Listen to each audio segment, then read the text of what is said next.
All right, welcome everybody to the regular Galt City Council meeting for November the 1st, 2022.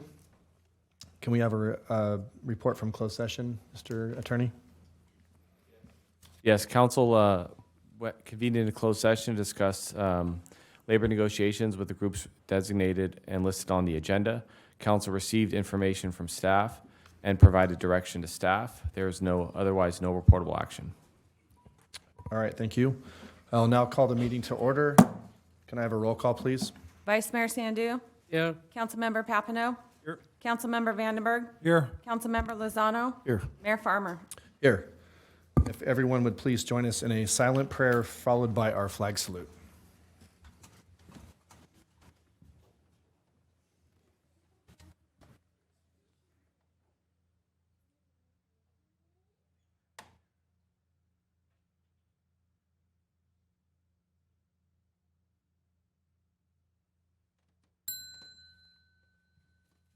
Salute, pledge.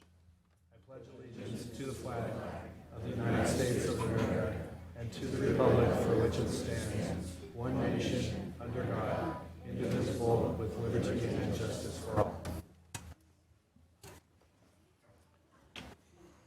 Tina, can you please read our replay statement? This meeting of the Galt City Council will be cablecast on Metro Cable 14, the local government affairs channel on the Comcast Consolidated Communications and AT&T Uverse cable systems. The meeting is closed caption and webcast at metro14live.saccounty.gov. Today's meeting will air Friday, November 4th at 9 a.m.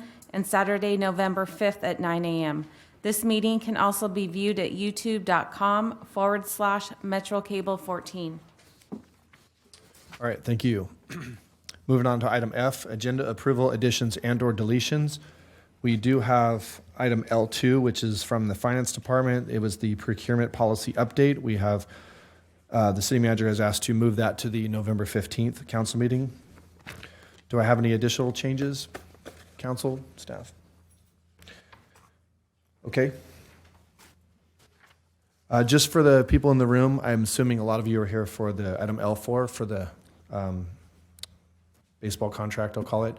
Just let you know that it is a little ways through the agenda, so if you want to, we do play the meeting in the lobby on the screen, so if you want to, some of you in there so you don't have to stand all night, I'm just offering that to you. Okay.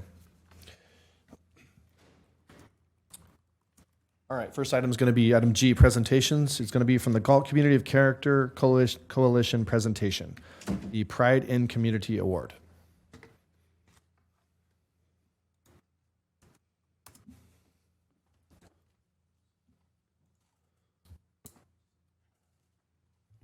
Good evening. I'm Mary Martinez with the Galt Community of Character Coalition, and this is a nonprofit that has been in Galt for the past 15 years, promoting good character that, in fact, this community selected 15 years ago. Tonight, we're looking at two individuals who were chosen for Pride in Community, and I'd like to call them forward, and that's Christy and Devin McLeod.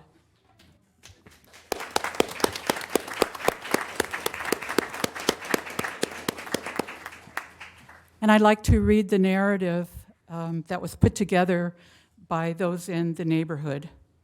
Our neighbors, Christy and Devin McLeod, are true role models of pride in community. As leaders of our neighborhood watch for the past 20 years, they plan and put in motion many fun activities that bring neighbors together to get to know each other. They welcome new neighbors and keep everyone connected. They put together fun events for everyone, like snow cone trucks in the summer, hot chocolate evenings in the winter, Taco bars, etc. From these get-togethers, we come to know and care for all the neighborhood's children and grandchildren. Christy and Devin check in on elderly and sick neighbors, as well as families with new babies. During the pandemic, they kept everyone in touch and arranged outdoor distance get-togethers so we could see each other and take stock of how everyone was coping. We know that strong neighborhoods are the backbone of vibrant, wholesome communities. Studies show that neighbors who get to know and trust each other experience less loneliness and achieve greater health and safety. To increase our safety, Christy and Devin have also invited Galt police representatives for a neighborhood watch meeting. In addition, Christy and Devin are living busy and fulfilling lives with their own 3 children and grandchildren. They are active volunteers in their church community. As teachers in Galt, both Christy and Devin impact the lives of our young people, giving them the skills necessary to succeed in life. Devin is an exceptional high school teacher in Galt and often volunteers his time to tutor students. Neighbors say that Christy and Devin are the kind of people that leave others feeling seen and cared for, and everyone and everything they touch make this town a little better than before. As a result of their leadership, kindness, and perseverance, they have developed and nurtured a culture of neighborliness, caring, and pride in our community. And they were nominated by Anna and Brandon Young, with other appreciative neighbors, including Dennis and Tanya Freeman, Mike and Claudia Schrader, Daniel and Alondra Anaya, Thomas and Maria Blas, Mike Von Tour, and Mary Martinez. So please come and accept your award.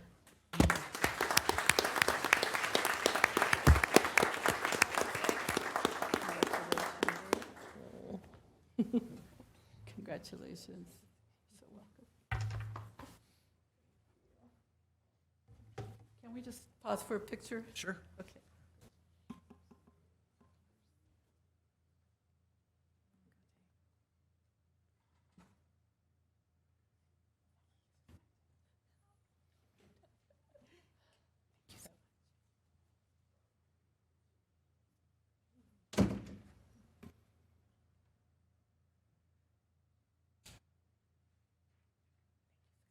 Thank you so much. Thank you. And thank you to Mr. and Mrs. McLeod for what you guys do. Appreciate that.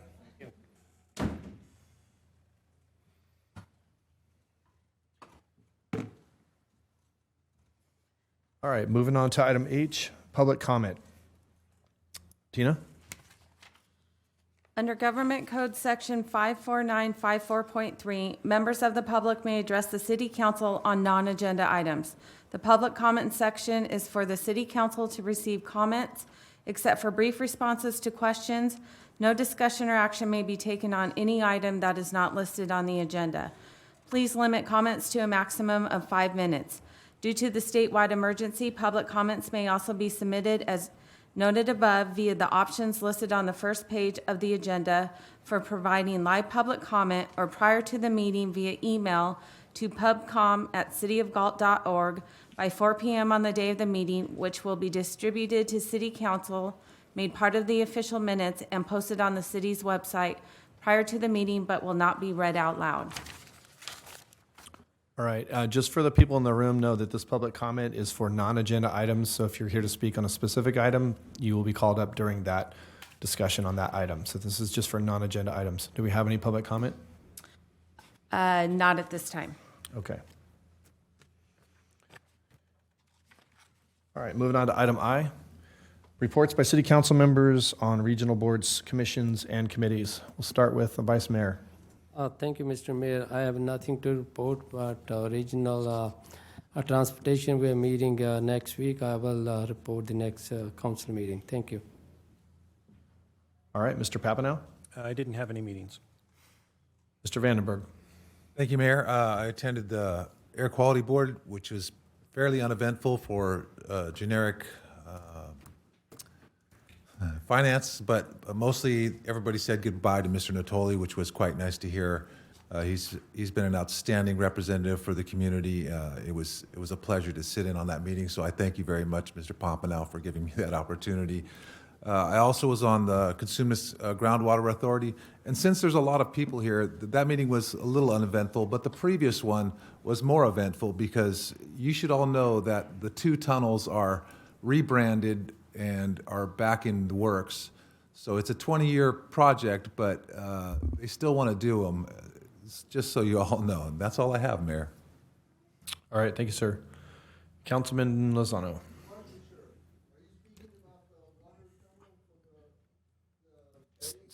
Excuse me, sir. We can't get into a conversation. There is public comment at a certain point, but not that's out of order. Yes, so I had a SACOG board meeting last Thursday, and we awarded some contracts for legal services and talked about our SACOG strategic plan moving forward. So it's pretty, really uneventful. There was a workshop related to planning as around transit-oriented development, and so that was pretty interesting. Not a lot would apply here because we don't have rail necessarily, light rail or other rail coming through that carries passengers and has stops here. But if that were the case, they were talking about how you build housing and retail around those to make it vibrant. So I will stop there, and that's all I have to report. All right, thank you, sir. I myself did not have any official meetings since the last council meeting, so I have nothing to report. And Mr. Lusenheiser, if you'd be welcome to talk with Mr. Vandenberg after the meeting about what he mentioned. No problem, sir. Okay. All right. Moving on to our information consent calendar. It is recommended that items 1 and 2 be acted upon simultaneously unless a separate discussion and/or action is requested by a council member. Do I have anything from council on the consent calendar? All right, well, with that, I'll be looking for a motion to approve 2 items. Item J1 is the minutes of the regular meeting for October the 18th, 2022. And item J2 is receive and file warrants for a period ending October the 19th of 2022. So moved. Moved by Councilman Vandenberg, seconded by Councilman Lozano. Can I have a roll call, please? Vice Mayor Sandu. Aye. Councilmember Papineau. Aye. Councilmember Vandenberg. Aye. Councilmember Lozano. Aye. Mayor Farmer. Aye. Consent calendar approved 5-0. Moving on to item K, scheduled matters, notice of public hearing. Our first item this evening is going to be K1, the Summerfield at Twin Cities Road Project, the appeal of the Planning Commission denial of request for tentative subdivision map modification of condition A20. So this item is an appeal of the Planning Commission September 8th, 2022 denial of Homes by Towns request for a tentative subdivision map modification of condition A20 for the Summerfield at Twin Cities project. This appeal hearing is being conducted pursuant to the authority contained in section 18.68.060 of the Galt Municipal Code, as well as procedural requirements created by case law. My role as the mayor will be to act as the presiding officer over this hearing. The City Council's role in this matter is to decide whether to uphold the Planning Commission's administrative decision to deny Homes by Towns application for reconsideration. Before proceeding, the city attorney will provide a brief overview of these procedural requirements to ensure these proceedings are conducted in accordance with all due process requirements. Mr. Attorney. Thank you, Mayor. As the mayor said before you this evening, council is an appeal of the decision of the Planning Commission to deny Homes by Towns application to reconsider the request for a modification of condition A20. This appeal is brought by Homes by Town in accordance with Galt Municipal Code, subdivision 18.68.040. Upon receipt of the written notice requesting appeal, the action of the Planning Commission in this matter is suspended pending the appeal. In accordance with sections 18.68050, subdivision B1, if a final action of the Planning Commission is appealed, including an action taken on the appeal of a discretionary action taken by the Planning Commission, the city clerk shall set the application for public hearing by the city council. The decision of the city council on any such appeal shall be final upon entry of an order or adoption of a resolution containing the council's decision to affirm, modify, or reverse the action of the planning committee. Pursuant to Galt Municipal Code Section 1868.060 subdivision B, the city council has the authority to establish its own rules for the conduct of this hearing. Under this authority, the city council will consider the record below, as well as such additional evidence as may be offered at this hearing. The council will then affirm, reverse, or modify the planning commission's decision, or it may make or substitute such other additional decisions as it may find warranted under the development code. This hearing is intended to make sure the city council has reviewed all submitted evidence and the administrative record, and is prepared to listen to all evidence and testimony presented during this hearing and to render an impartial judgment based on the evidence before it during this hearing only at this appeal hearing. And that's all I have, Mayor. All right, thank you, Mr. Splendario. Yes, go ahead. Yeah, I just have a quick comment to make. For full disclosure, I want to let the community and everybody know that on October 17th, in preparation for this coming up on our agenda, I did visit two developments by this builder, Whispering Creek at Morgan Ranch, which is in Roseville, and it was one unsold home. And then I looked at three model homes and farms at Riolo at Mariposa. So I just wanted to make sure that everyone knew that ahead of time, and that's all. All right, thank you, Councilmember. Mr. Mayor, Yes, Vice Mayor, go ahead. I would like to also disclose the information. I did met one of their representatives. Name is Mr. Dickinson. We just met as see the project, but nothing material discussed. Thank you. All right, thank you, sir. Since we're doing that right now, I myself did have a conversation with our department head, Mr. Hoffman, regarding the project. I had some questions. He answered those questions according to staff report. I also was contacted by the developer by email asking for a meeting, which I politely declined in lieu of this hearing. So, moving on. The contents of this appeal and its supporting evidence are before the council. The appeal procedure will be as follows. Number one, I will open the public hearing, and the city staff will first present their staff report. Second, representatives for the appellants and will then present their appeal and any evidence related to their appeal. Third, members of the city council may then ask questions of either the appellants or the city staff. Number four, members of the public will then have an opportunity to comment on the appeal. As normal, each speaker will have a maximum of 5 minutes.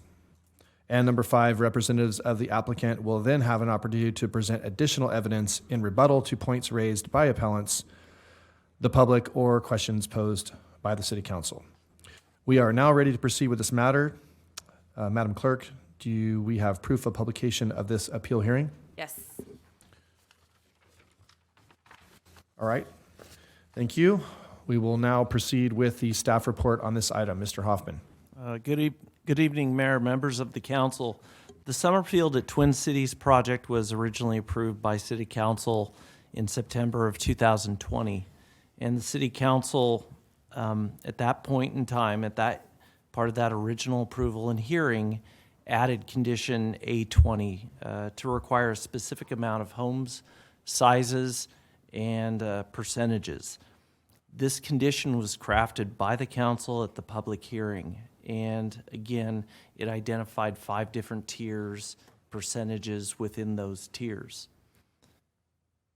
And at the time, this condition was added in a context of a project going north of Twin Cities Road, a general plan amendment is part of it, and a rezone. And at that point in time, the applicant and the property owner were identifying that this was going to be an executive style type housing. And so this condition was added to create a feel and look for what an executive housing product could be. And the Summerfield project was promoted as something the community did not have. Homes by Town subsequently purchased this property And in the time of the approval of this project, we've had numerous conversations with developers that wanted to take a look at this project and this condition would come up.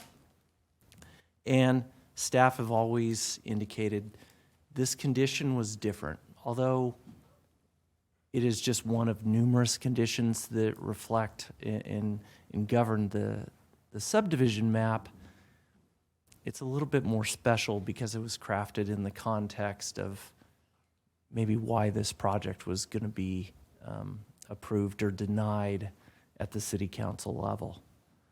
The Planning Commission held a public hearing on September 8th, 2022 to discuss the applicant's request, and Planning Commission denied the request by a 4-0 to 1 vote. We had one abstention.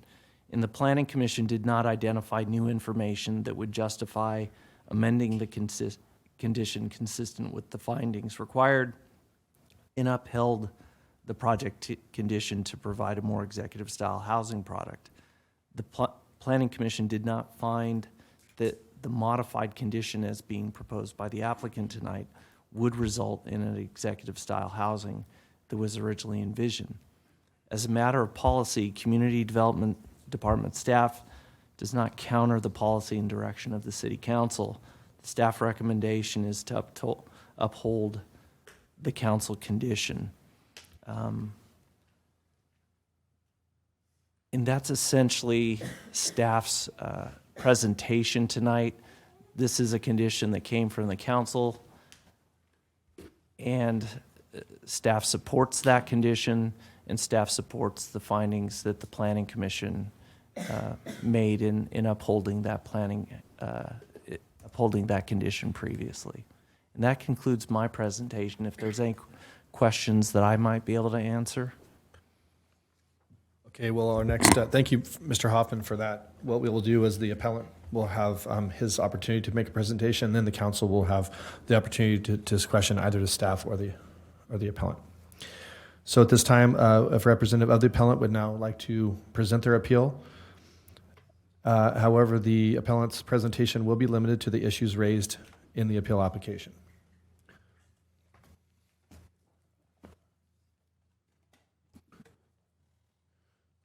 Good evening, sir. Hi there. Good evening. I do have hard copies of a presentation if you guys are interested in reviewing. Come up if you like.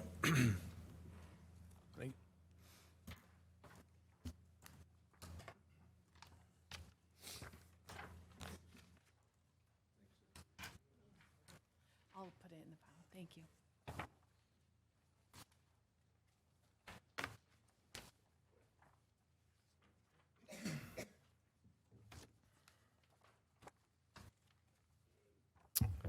Hi there. So good evening. My name is Chris Dickinson. I'm with Town Development of Sacramento. First off, would like to just thank you for your time and your consideration this evening. In addition, I'd like to thank staff. They've always been very accessible and professional. A quick intro on Town Development of Sacramento. We are a somewhat unique development company. We're a 71-year-old real estate and development construction company. We're a private company, but what makes us unique is we're owned by a nonprofit charitable trust. And so while we are a for-profit company, those revenues go to feed a charitable organization that gives throughout the country to fight both to fight poverty and promote education. We've been operating in Sacramento since the mid to late 90s and have developed thousands of homes in the region. And so while we are new to Galt, it isn't for a lack of trying. Galt has been a market. We've attempted to buy a handful of properties, and for one reason or another, always ended up in second place. So moving on to slide 2. But as of April of this year, we did purchase the Summerfield property.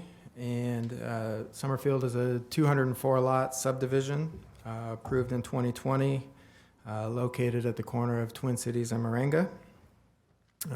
This is designed as a gated community with a private park and an average lot size of 7,500 square feet.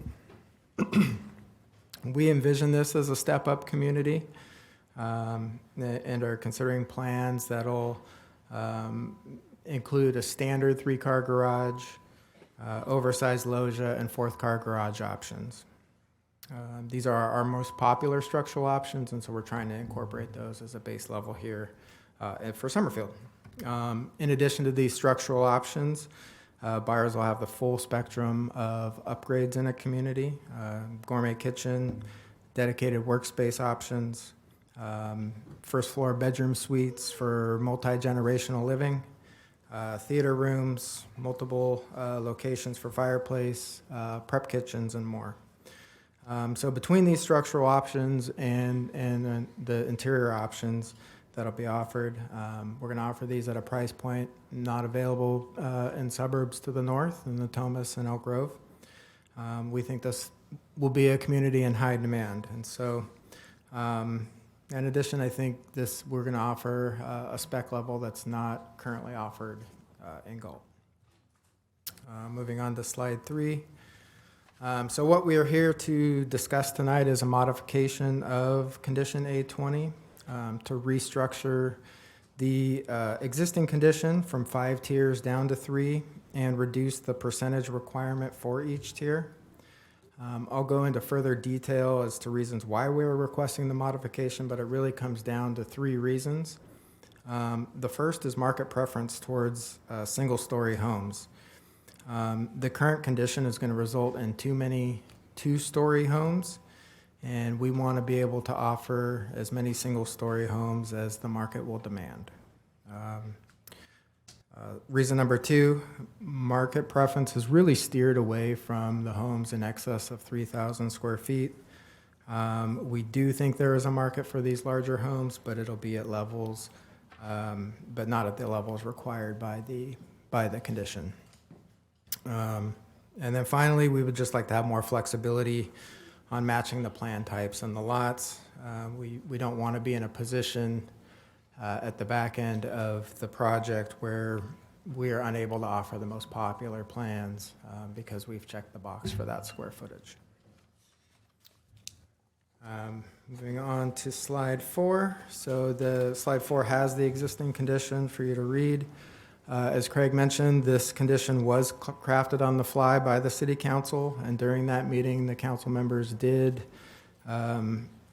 state a willingness to modify the condition once a builder purchased the property.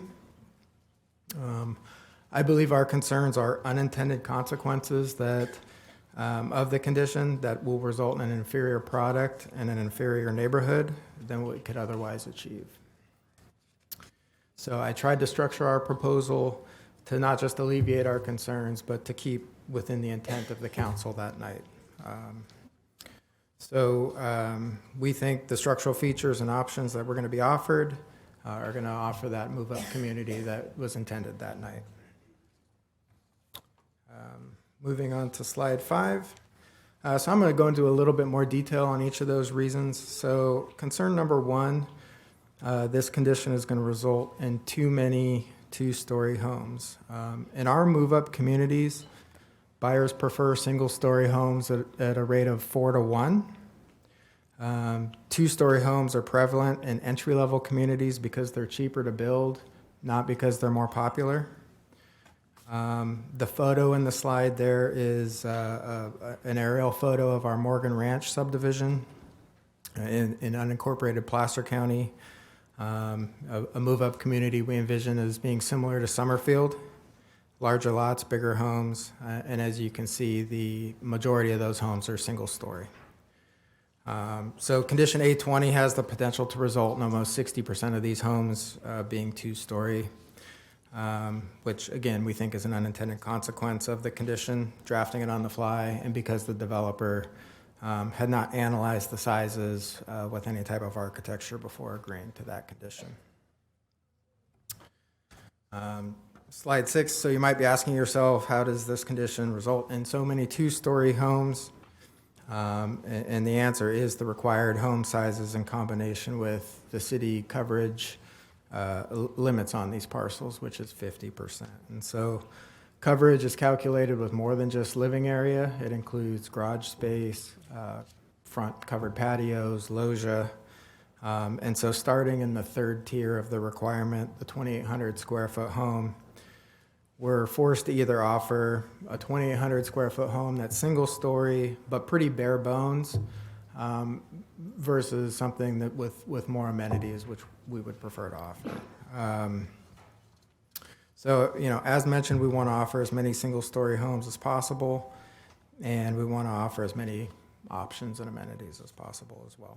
But we can't do both as the conditions drafted.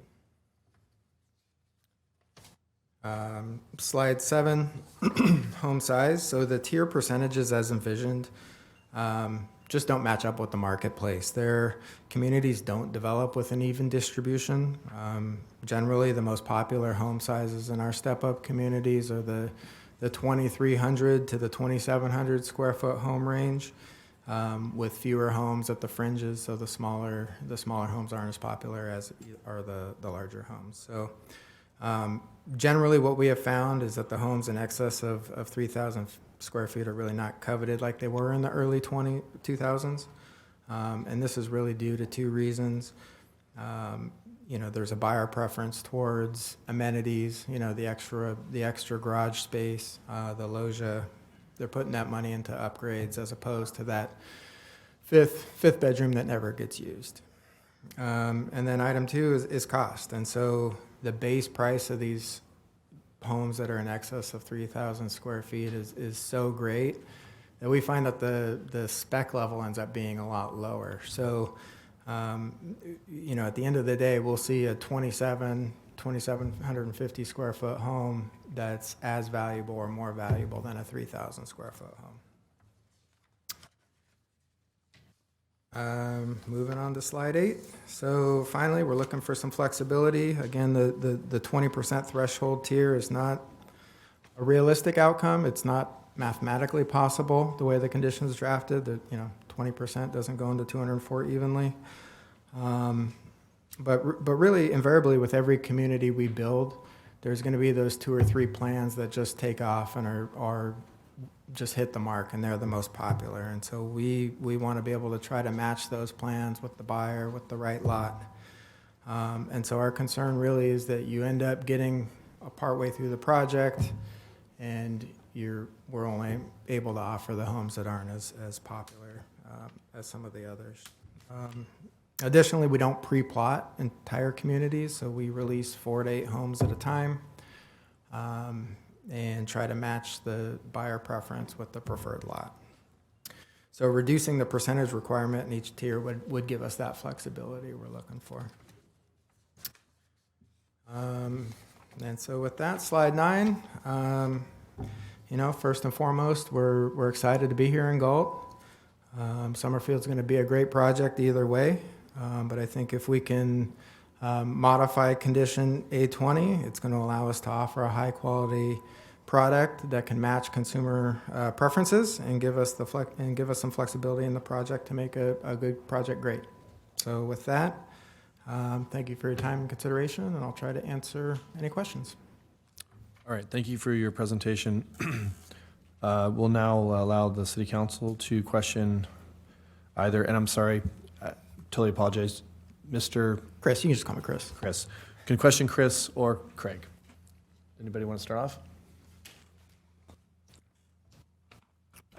I do have a question that just kind of popped into my head. You mentioned that of the 204 lots, the concern with the larger home is that you would have to pre-identify lots, which isn't ideal, although builders do that all the time, with specific home plans, correct? Correct. So we would go through, generally we don't pre-plot 200 lots. We have our, 5 or 6 plans that we would be approved, and then we would, again, just our first few releases would end up being a spectrum, across the board,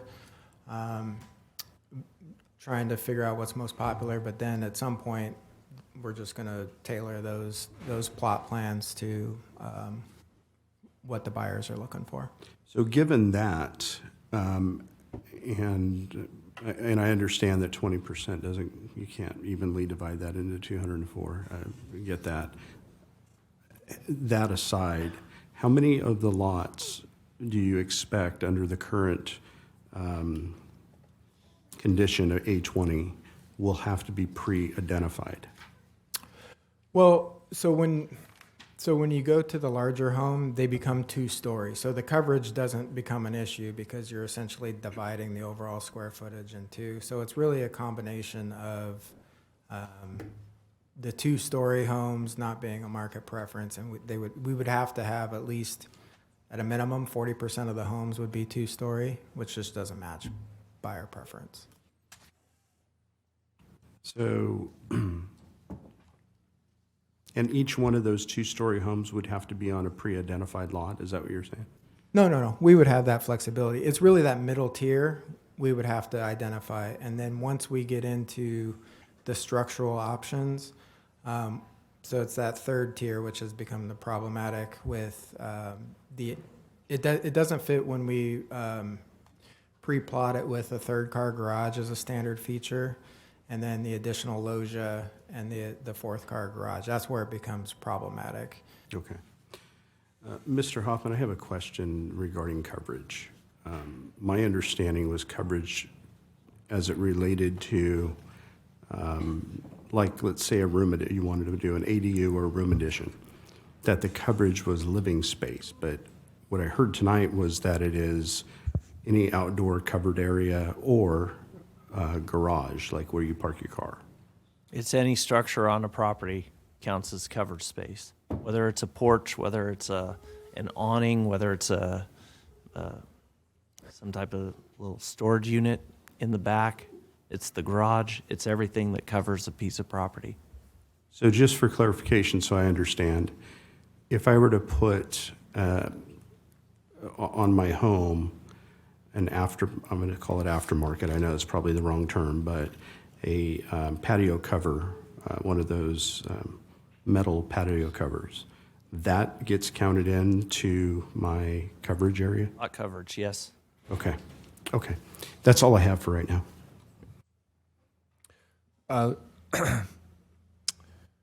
Chris, so the average lot size is like, I just saw it here, I have like 25 papers on my desk here. It's a hair under 7,500 square. Under 7,500, okay. So that's going to be the average lot size. What would be some of the larger lot sizes? They max out at 12,788. I know I don't have the lot count in front of Okay. me, but we have several in excess of 10,000 square feet. I tried to look at the diagram that was presented to us, but when you zoom in, it got kind of blurry. So I was trying to see how many I thought were, I mean, I understand if you get back corner cul-de-sac and that kind of thing, you can have larger lots, but like, I mean, what percentage, just ballpark, do you think are going to have lots in excess of 10,000? 20%, 10%? I think it's probably just a hair over 10%. Hair over 10%, okay. So I did some research today. I was thinking to myself, executive housing. I even Googled the word executive housing just to see what the internet would say it was. So I asked some of my customers today as they're coming in, I said, what would you consider executive? Like if you were to say, I'm going to move to an executive home, what does that mean to you? What does that mean to and I asked quite a few people. The number one answer was, well, it was a combination. A lot of them agreed it was a combination. They said, well, large square footage, large lot. When you think of an executive style home, you think maybe a house that has, when your family comes to visit, they have extra room, we can put you up in the spare room. Also a large lot, for entertaining. One guy said, well, if it doesn't have a pool, room to have a pool. Like they would figure if a house is going to be deemed executive, it would probably have to have a lot, at least enough that someone wanted to put a pool in. Amenities was mentioned, quality of the home, care of the subdivision, obviously, like having an HOA, make sure that's very well maintained, which I think is super important. Nobody brought up, having a gated neighborhood, although I know it's what yours is going to have. But anyway, so there was a lot of different, but the number one answer was the square footage, and then second was the lot size. So people tend to think of an executive style home as either a large house or, a large lot. And I think it's really a combination of the both, because I don't think anybody in this room would consider a 1,200 square foot house on even 1 acre as an executive home. I just, and on the flip side, I don't think anybody that would consider a 5,000 square foot home on a 6,500 square foot lot an executive home.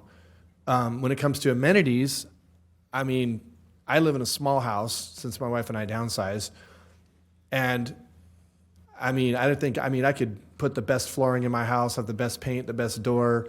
I could put gold faucets and gold toilets in every room, and it's not going to make it an executive house. So I think it's a combination of all those things. Sure. What I'm concerned with here is, and I don't disagree with anything you said about the market, I do think that the age of 2-story houses for the common person is not desirable. I would prefer a single-story house myself. I had a 2-story, and it was, and as you get older and maybe people have more expendable income, they don't really want to go into 2-story homes because of the stairs and all that. But when this project came to us, it was presented as you've even restated here, something that Galt doesn't have. Well, our vice mayor here lives in Keystone Homes, which is probably, I would say, one of the more affluent neighborhoods in Galt. I was just looking at Zillow right now, and you'd be hard-pressed to find a house that's under probably 2,800, 2,900 square feet. I mean, most of them are 37, 38, even 4,000 and more. So at the time when this project was presented to us, I never thought that that was true, that this was going to be something we didn't have, other than the project has a wall around it and a gate, which to me, that's the only thing that makes it much different. So I understand that you guys, or not you guys, but your predecessors were trying to say, but we're going to make it, all these different combinations of things are going to make it an executive style, desirable place for people to live. And so I struggle with what you're coming to ask here because, and for all transparency, I voted no on the project in the beginning. It was not the same council, but I was the only no vote on this because I didn't like the location. I didn't like the farmland, going out into farmland and the rezone and all that. I just didn't think it was appropriate. I would have preferred it be somewhere else. But the council approved it, and we were like, they were like, oh, it's going to be a great project.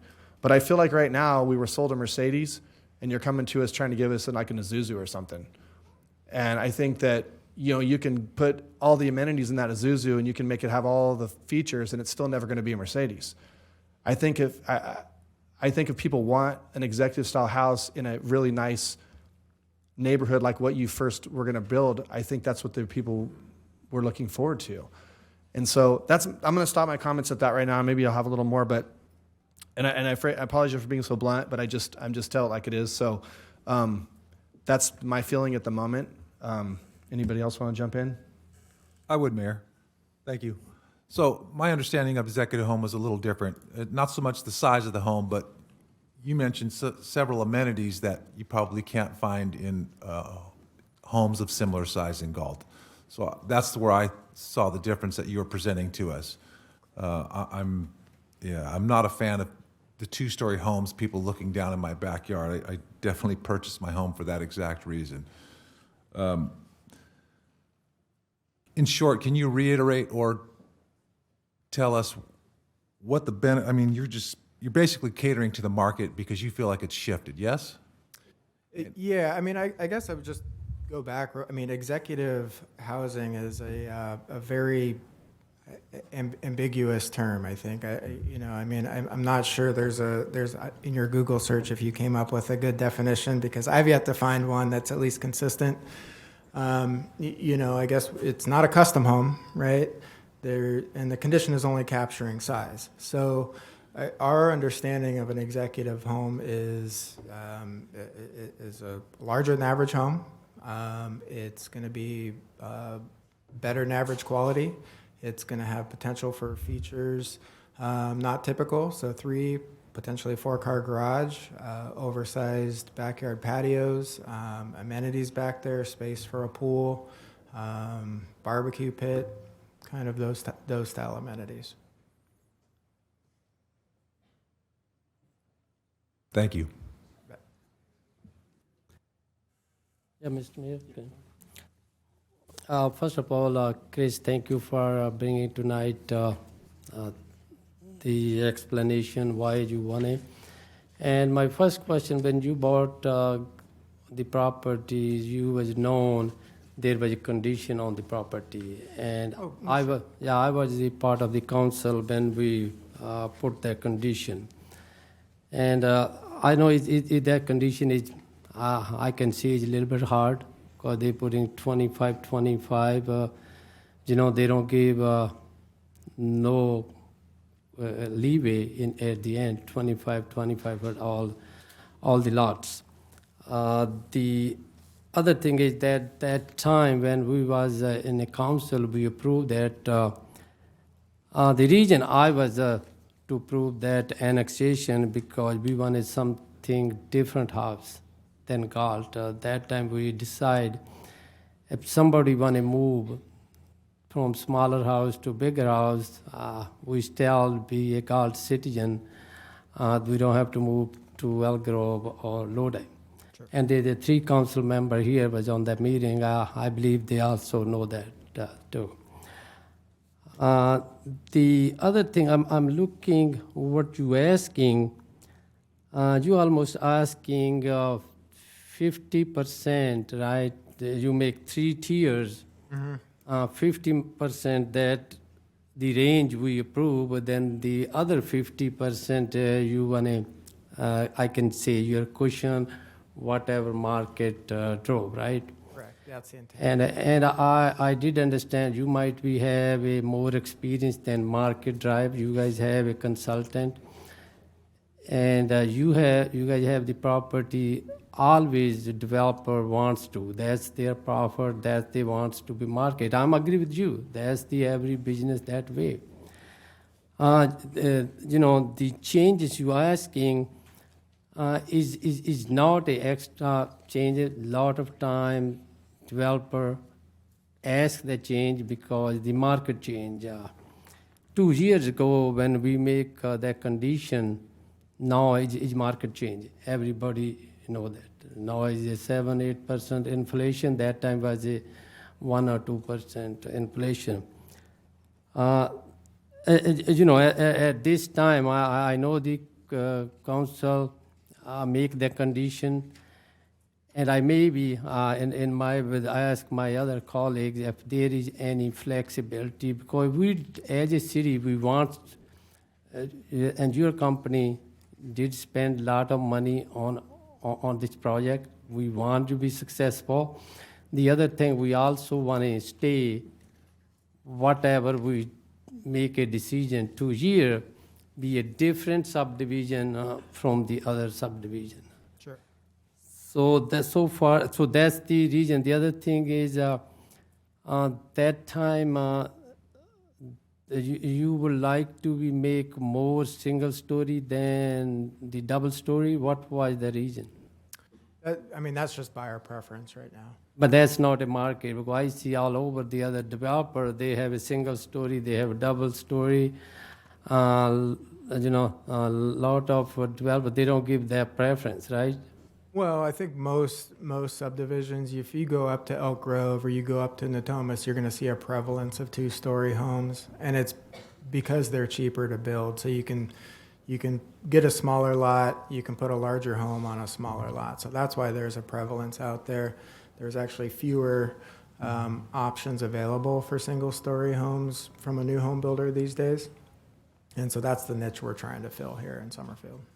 The other thing is just a last question. If, for example, we can state that condition, whatever condition, how hard you can be to build that project, what can be effect on your project? I'm sorry, I didn't catch that. If we don't approve it, what's the Right. If we will stay whatever condition we put back in 2020, and it's your opinion as a expert, it can be really hard to do the project, or it's cost wise. It's gonna prolong the absorption. It's gonna lead to a lot more a longer lead of sales. Essentially, it'll be a slower project to develop. So we'll be in the project for a lot longer period of time with this condition in place. All right, thank you. And now I have a couple questions, Mr. Hoffman. Mr. Hoffman, your recommendation is because you're looking that condition, council put that condition 2 years ago, and the reason do not do any negotiation with the developer because, we always do negotiation. It's a big negotiation or even the minor negotiation because this is why the council decision. You don't want to, as a staff, take a decision. And I believe same thing with the planning commission. They get everything and they also deny that because they want to stay that condition. It could be what kind of possibility? Could be possibility. If not, and they asking 50%. I'm not agree with that, my personal opinion at all. Or there is any possibility, maybe I can say, just hypothetically, maybe instead of 20, they can be 15, 15, 15, then they still can be, at the end of the day, they can have a 25% cushion. Market draw. If they can help anything to them, if my other colleagues agree, that's kind of my idea at this time. Well, let me try to wade into that. There's never been a request to work with the applicant's proposal. This is the applicant's proposal. It's never been like, well, what do you guys think about 4 tiers? Or what do you think about these lot sizes? This is their proposal. It's never changed. We've never looked to try to work through that condition. We're following the council's policy, and the recommendation tonight is to deny the appeal of the Planning Commission. If this council goes in a different direction and says you want staff to work with the applicant to come up with something different, then you're going to have to tell me that. Thank you, Mr. Hoffman, your opinion. Thank you. And I'm at this time, I don't have no question. I maybe have some question later on.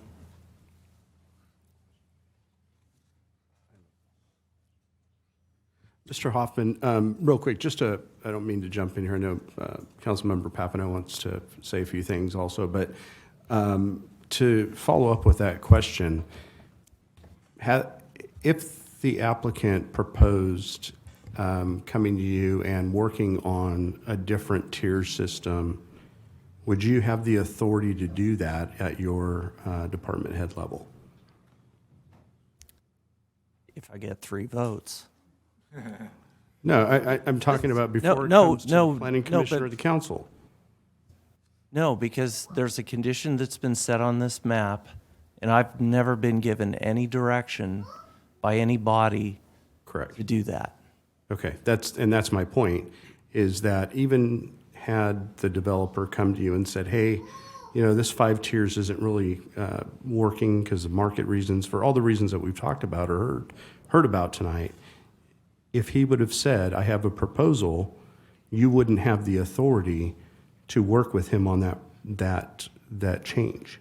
I would not have, not based upon what took place in September of Okay. 2020. It was too big of a deal of a condition. There needed to be a greater deal of transparency, and there needs to be direction given by either the Planning Commission or the City Council to do that. So we're not here because people didn't want to work together.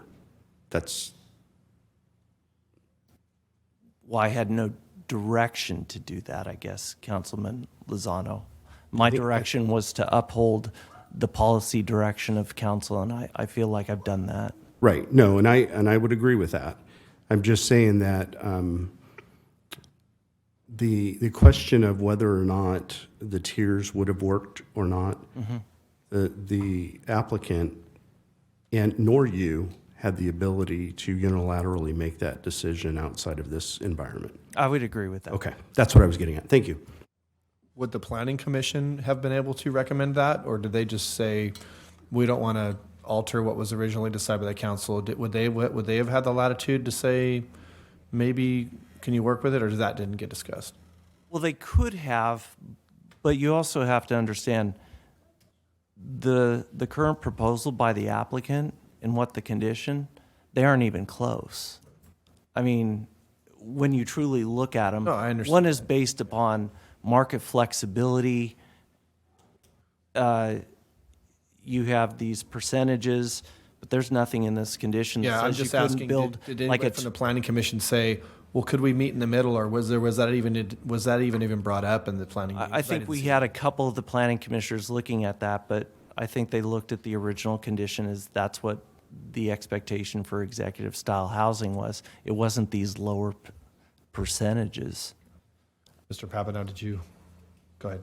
Yeah. Sorry. So I was on the planning commission when this initially came up before it went to the prior council. And, yeah, frankly, what I was envisioning was what I thought executive style housing, single-story houses with some space, amenities, nicer appointments, and that's what we talked about at the time. And this is kind of a question, I think, to Craig Hoffman and to you as well. And it just comes from the perspective of someone who recently lost their back skyline of 22 years to a whole bunch of two-stories. And to put this project out where it is, in flat land, from an environmental design perspective, it doesn't seem to make sense to have a whole bunch of two-story houses now dotting the skyline. So I don't know if that's just my opinion, or is that something that should have been considered in the original design, that we're creating as little disruption as possible. Any opinion on that? I understand your concern. I guess, again, I would just say we were never in a position to look at that type of flexibility. Again, what the condition is and what the condition is proposed at, those are a long ways away. Sure. I mean, they really are. When you start looking at the numbers, you've got a unit count of 99 houses out of 204. There isn't a minimum set here. Are you going to have a bunch of 1,200 or 1,400 square foot houses? This condition would allow that. I mean, that's what I mean. They're a wide range apart. They aren't even close. And I don't think you had a planning commission that was sitting back going, oh, they went down to 4 tiers from 5. You actually make a great point, and I was going to ask that. So the remaining, I guess, would be 105 based on the third slide. What size homes will those be? The intent is that they would still remain within those ranges. The intent or the word written Well, down? we could craft the language. Yeah, my intent in our proposal, and maybe didn't specify clearly enough, but we're not proposing 1,800 square foot homes here. The minimum home size would still be a 2,000 square foot home.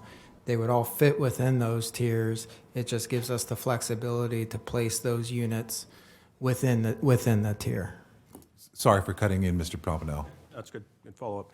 So, yeah, I wanted to make, sure that was And clear. Mr. Popino, I think I can maybe add a little color. We do a lot of projects that are they're kind of in a rural interface, and the number one concern with adjoining property owners is the two-story home. They don't want the two-story home, peering down into their home. And I know we don't have a whole bunch of property owners adjacent, but there's a handful. Oh, no, and even if they're not close enough to be looking in the backyard, they certainly a more drastic change to the skyline, so I would think fewer two stories would be better. The larger square footage, the two-story house, am I correct that would, by nature, increase bedrooms? It just depends on how you design the house. I mean, generally, yeah, once we hit, that 3,100, it's a 5-bedroom house. Yeah. And my concern there is, while this proposal doesn't ask to increase the number of homes, increasing the number of bedrooms, therefore increases the number of people, therefore increases the number of cars. So with this executive style move up, the way I envisioned it was, the kids are gone, and you've got a house that has less cars, less people, less traffic. And that's another concern with, in increasing the number of bedrooms in the area, that would increase the number of traffic and number of cars on the street and that kind of thing.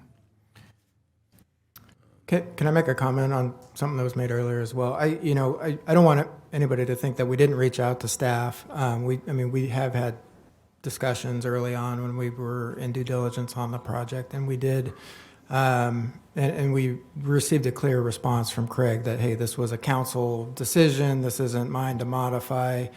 You're going to have to go through the process. So we didn't do a whole bunch of outreach because of that initial response. And I think regarding the planning commission last month, it was my interpretation, I could be wrong, but the sentiment was that, hey, we understand what you're saying, but again, this is a council decision. This isn't for us to make a modification to. I don't have any other questions right now. So Chris, it says here in your letter to us that you feel like the 2,300 to 2,700 square feet is kind of this, you can actually call it the sweet spot. You refer to it, well, I don't know if you wrote Yeah. it, but it's from you guys. It says, we think the sweet spot for Summerfield is going to be a single-story home at approximately 23 to 2,700 square feet. Now, when you say sweet spot, I'm sure you're referring to part of it. You can say whatever, but I'm sure the sweet spot is, without getting into a two-story house, which obviously makes construction costs significant. I understand that. This is like we can build a single-story house up to that, and then we can get maximum dollar per square. That's the sweet spot business-wise.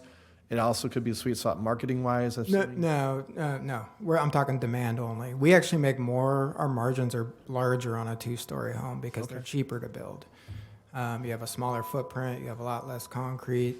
By sweet spot, there'll be a velocity of sales, and it's going to be that velocity of sales which makes it the sweet spot. Most people are going to come in and pay for that. They're going to demand that 2,400, 2,600, 2,700 square foot home. That's the sweet spot. Oh, I don't disagree with you. They're going to want at least that. Honestly, to be honest with you, in my opinion, I don't even consider 2,500 executive style.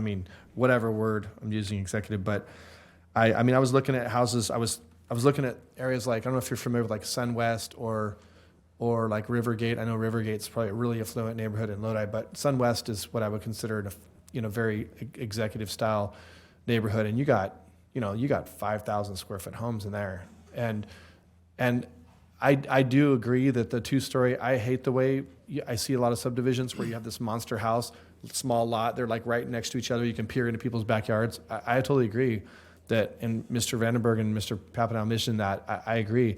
I think the ideal thing would be a larger lot. I think when you look at older homes that now are considered affluent neighborhoods, whether it's in Lodi or other areas, you are going to see large houses, but they're also going to have large lots, so you're not having that peering into people's yards kind of thing. I was just doing some quick math here, and if your minimum square foot lot is 6,500 and your minimum house size is 2,000, my lot's 65 and my house is small. You're talking about a house almost double the size of mine, and the lot's only 15% more than mine. That's going to be, again, a big house on a small lot, not much yard. I've seen your pictures here, and it just doesn't look like, I'm looking at the front yards and the backyard, and again, this is just my perception of, everybody's got their own interpretation of what a beautiful, that's my dream neighborhood, I'm going to live there. Everybody's got a different idea what that is. This, to me, doesn't look that much different than some of the homes that have been built recently in some of our other subdivisions. other than you're talking about 3-car garages, but I would like to see, honestly, bigger lots. I wouldn't be opposed to maybe doing single-story house, more single stories and less 2 stories if the lots were a lot bigger, so you could still get that feeling of whatever. But I know you're not going to do that because obviously that's going to cut into your, profit margin big time because, lots mean money, and I get it. So again, I wouldn't be opposed to having direction given to work with Mr. Hoffman, but again, I just think, honoring what our planning commission is about, and I think we delegate a certain amount of authority to them, and we trust that they're going to do the right thing, and for them to say we want to leave it as is, and then us to go undermine that, I'm a little uncomfortable with that. I don't know. And so, again, I think that I don't know what was said to you by your the people that sold you the project, maybe they said, oh yeah, you guys can go back to the Galt City Council or there, and they'll work with you and whatever. And then now here you are, and trying to get this changed. I mean, you bought a product knowing what it was. I mean, maybe you were like, there's a chance we're going to get it changed, but we're willing to risk that. But at the end of the day, you bought a product knowing what it was. We approved a project. When I say we, I meant the council, previous council, approved a project knowing that's what it was. Whether it was something that was made up on the fly, I was at that meeting. I mean, I was there. I think Kirk Campion was the one that said, yeah, let's do 20%, 20%, 20%. And everybody said, yeah, that sounds good. And it was whatever. And that's probably what you're referring to, on the fly, right? So, but that's what was decided. And that's what it's been since it was, it was approved. And for me, I'm leaning towards just leaving it as is, because I don't want to get in the habit of going against what our planning commission recommends to us. But again, there's 5 of us here, so I don't know. Well, if I could clarify that, because when this came to the planning commission, I went and talked to a planning commissioner, and what I was told was they were like, well, council made that 20% decision. We can't override them. So they were just like, No, but they could have made a recommendation to council to change it, right, Craig? They could have, but it was, again, those are 2 very different proposals. They're not close. Mr. Smondario, would we be able to see if there's any public comment and still have opportunity for council to have question after that, right? Yes, absolutely. That's Okay. fine. You want to see if there's any public comment on this? Okay. All right. Do we have any public comment on this matter? Ron Lautzenheiser.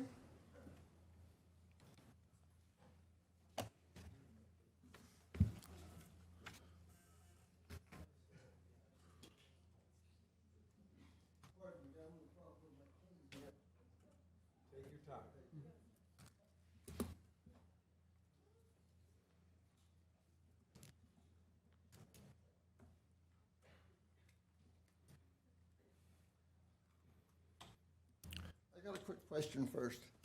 When he started Mr. Dickinson started his presentation, he went on about the services his company provided. The money went to a nonprofit.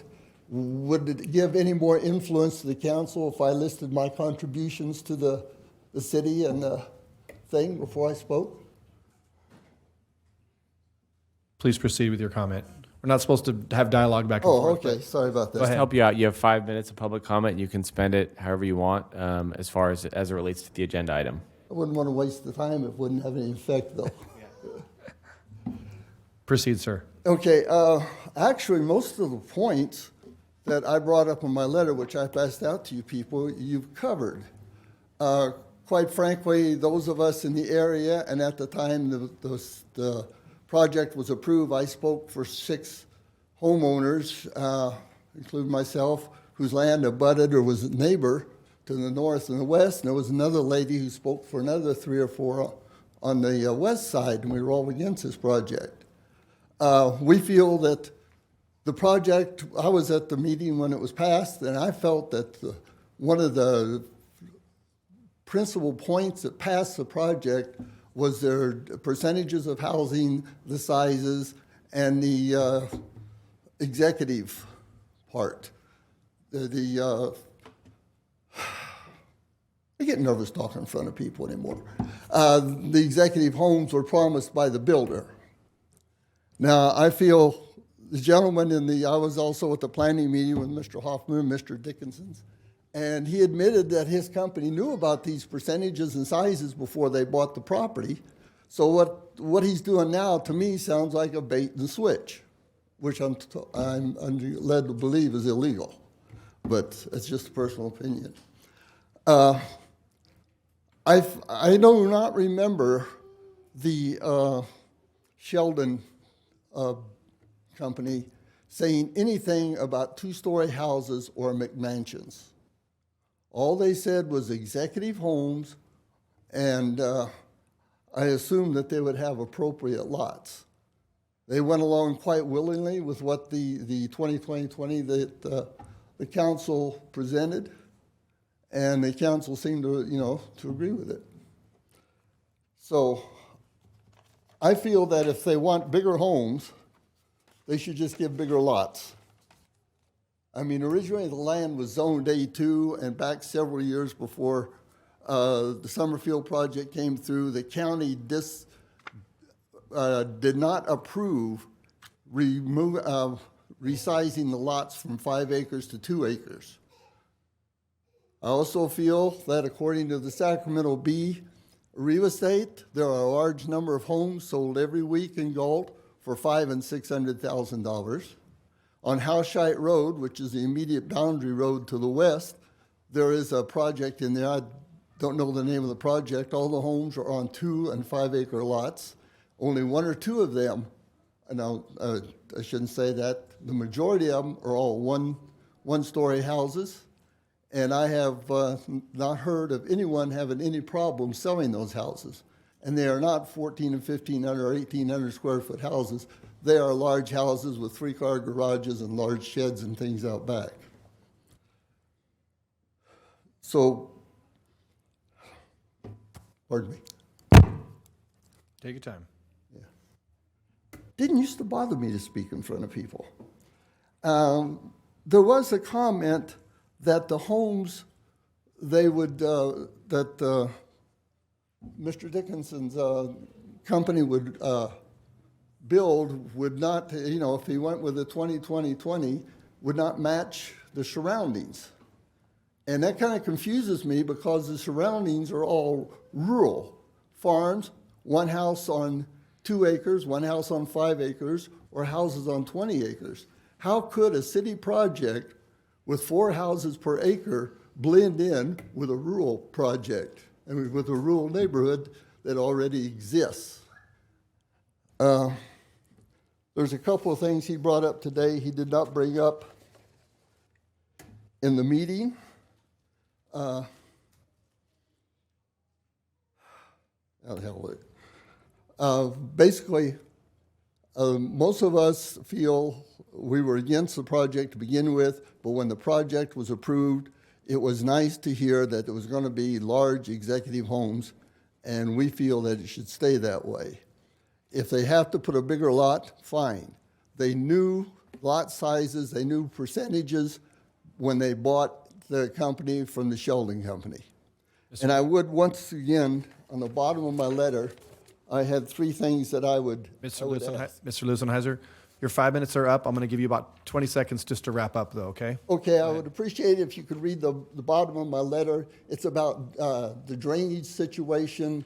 It's about a sound wall to protect our farm properties from people from the lot. And it's also pointing out all the noises, smells, etc. from the farms around the property.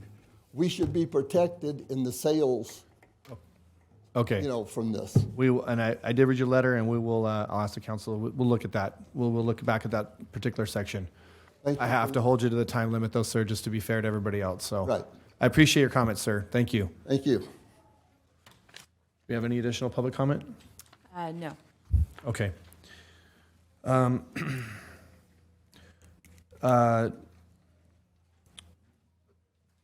Mr. Dickinson, would you like to?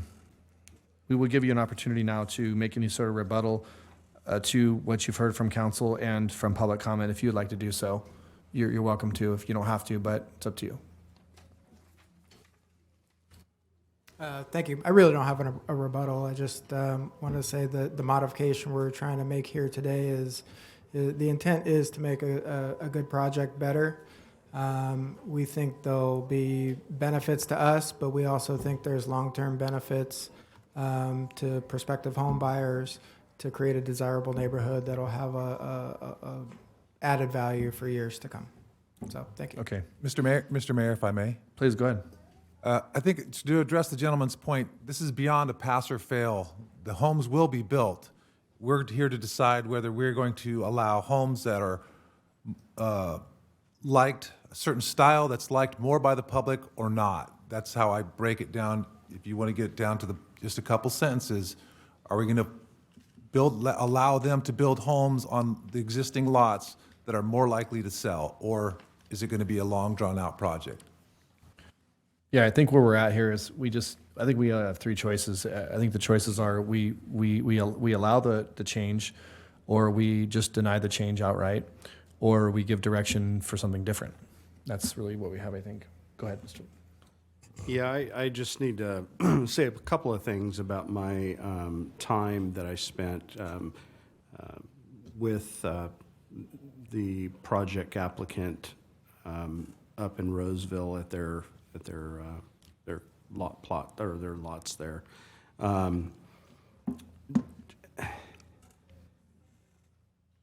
To put it kind of bluntly, there wasn't anything that I can say, you know what, this makes it executive style. Any one thing. There were some amenities that were included in the homes that I believe did a good job of, the market will catch up and eventually they will have that. But the feeling that I got from being in all of the homes that I actually toured was that the quality seemed to be higher. When I looked at the cabinets and opened the cabinets, it wasn't pressed wood. It was, quality wood. It was quality projects. I asked one of the folks there that was part of the construction end of things. We were talking about cracked foundations, and he explained that they have this additive they have the concrete companies put in so that it, you're going to get cracks, but it won't crack as easily and as wide. It's like a fiberglass material. The fixtures were something that you would not necessarily see at your retail, home goods store or things like that. They were really high quality. Does that make it executive? In my mind, I think it's like everyone's really said, is kind of a mixture of all of those things. But I was impressed with the product. And again, I wanted to put eyes on and my hands on their product to know kind of what they're bringing either way. So I just wanted to point that out. I would agree with the vice mayor and others about, market drives things, and I certainly understand not wanting to have a bunch of two-stories in a small community like that. I personally live in a community that has all one-stories, just because that's what my desire was. But I'm not the market either, and so there are people out there that still want two stories. I would be willing to be flexible to a degree, trying to keep the intent of what the original council wanted. And so I look forward to having more discussion about it, but I just wanted to point out those couple of things. And again, if you were to ask me, Rich, what was it that made it executive? I think it was just the quality. And again, I've been in many model homes over my time with many builders in my adult life, and it was impressive. And I worry about the price point, especially in this market. Whether or not somebody's going to buy a 3,800 or 3,700 square foot home anywhere really, but certainly here. And so I just want to bring those up for my colleagues to hear my thoughts on. Again, it was an experience that I think I'm glad I took because I just didn't know the company and I didn't know what product they developed. So the one other thing I was impressed with, everybody has to hear this. They have a 4-car garage, and there's 2 garage doors. So you have access to the rear yard. And I know that's not something new, but the way it was laid out in this one particular house was actually very good. And the way the lot was laid out provided for a bunch of different options for the homeowner. And I happened to drive by and look in, and they were actually using both garage doors. And so it was pretty cool to see that as well. So. All right. Go ahead. A I was just going to remind everybody, this is a public hearing, so before I close that, I will have an opportunity, if anybody would like to speak, they can do so. Go ahead, Mr. Pepino. Yeah, so a couple thoughts. Love my neighborhood, but when I bought, I didn't feel like I was coming in as an executive. I found a elevation that I liked and a color that I liked, and then I was showed that, like, well, you could get that on these 2 lots. And so I'm gonna have to, well, okay, you know, and the way I understand this, it's kind of more of a flexibility where, you know, I like this model, and I like that lot. Will these go together? And you can kind of make that what you really want.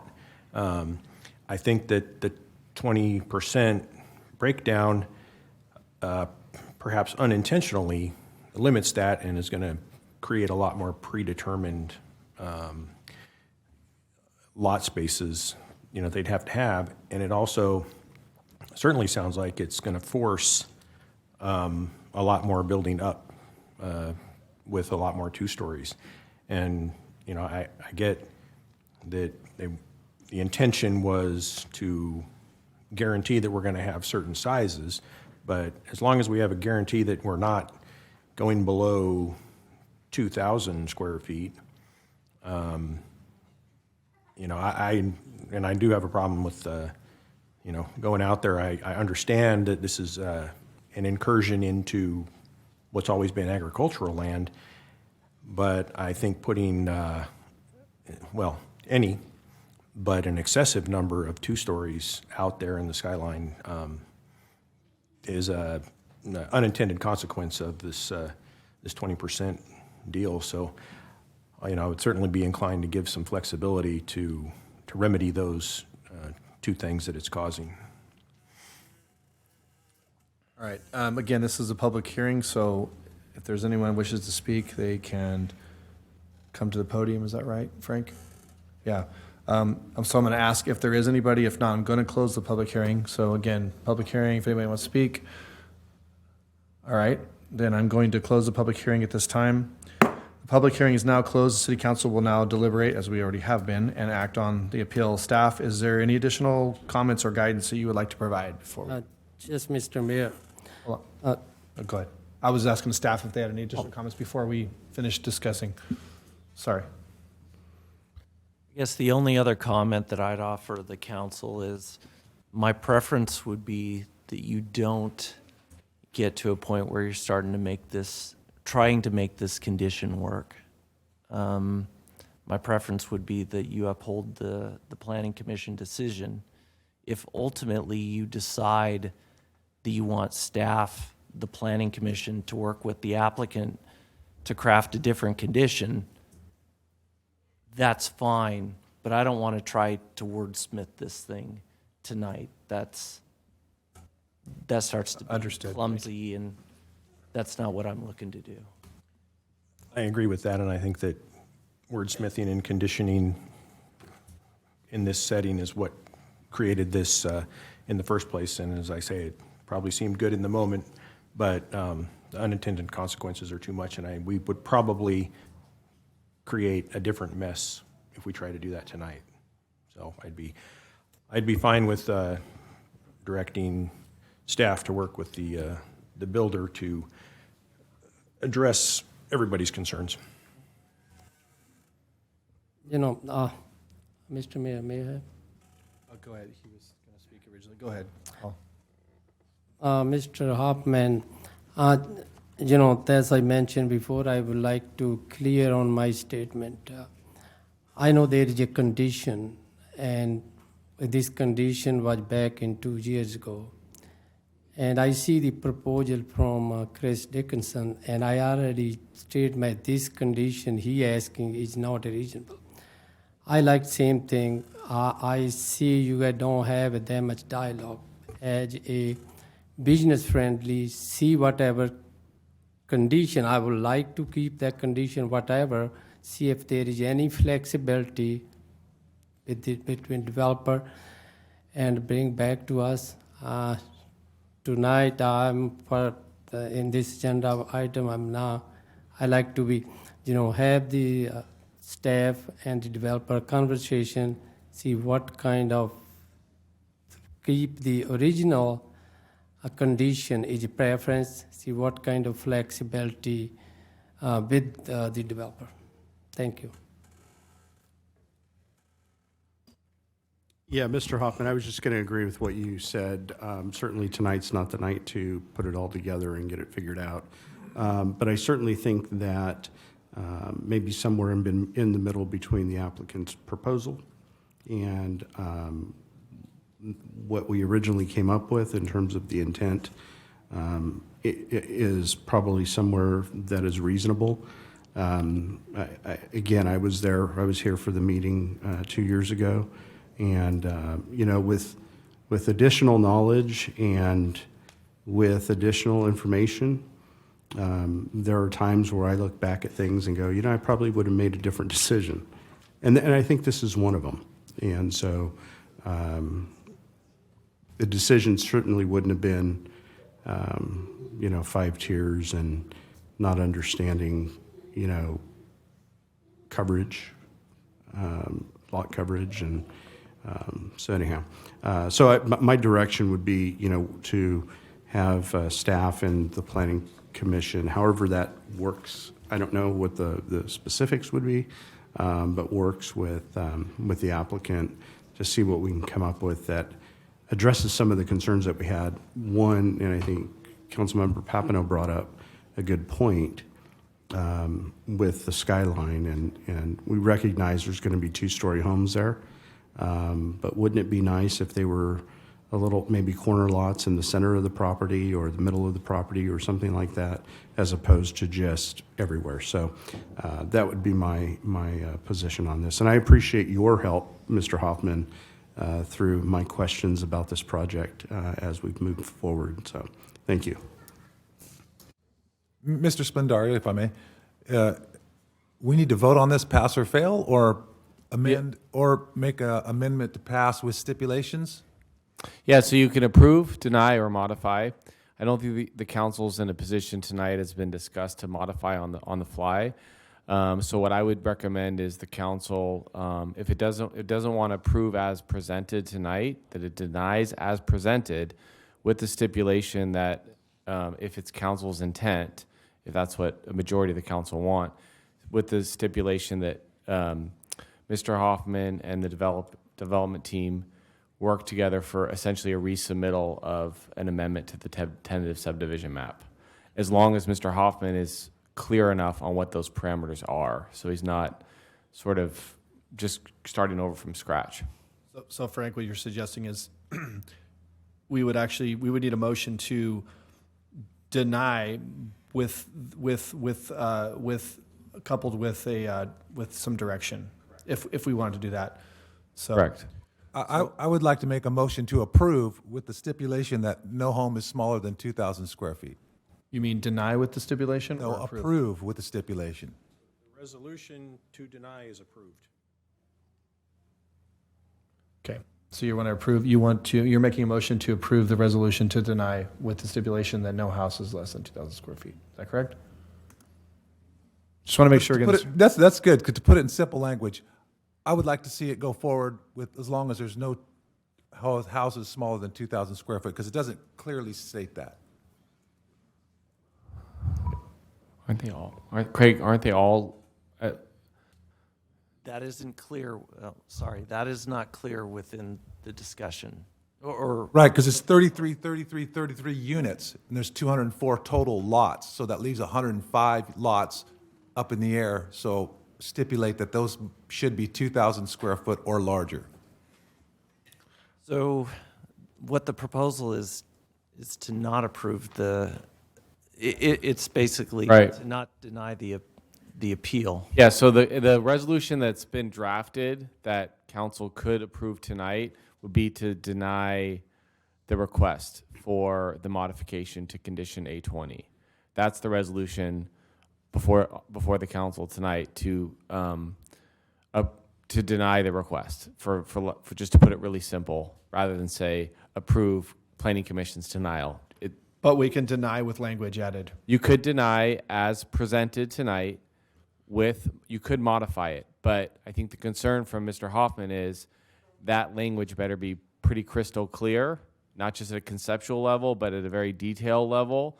And if it's not, then you could direct him to either two things: come back with a revised resolution for council approval based on the direction, or if the parameters are really general and we're not that specific, simply direct Mr. Hoffman and the developer to work together on a resubmittal that would go through the planning commission or whatever discretionary body has to approve it. So you have those two options: deny, but bring a resolution back with this particular language, or deny, but work with them to within general parameters and go through the discretionary process.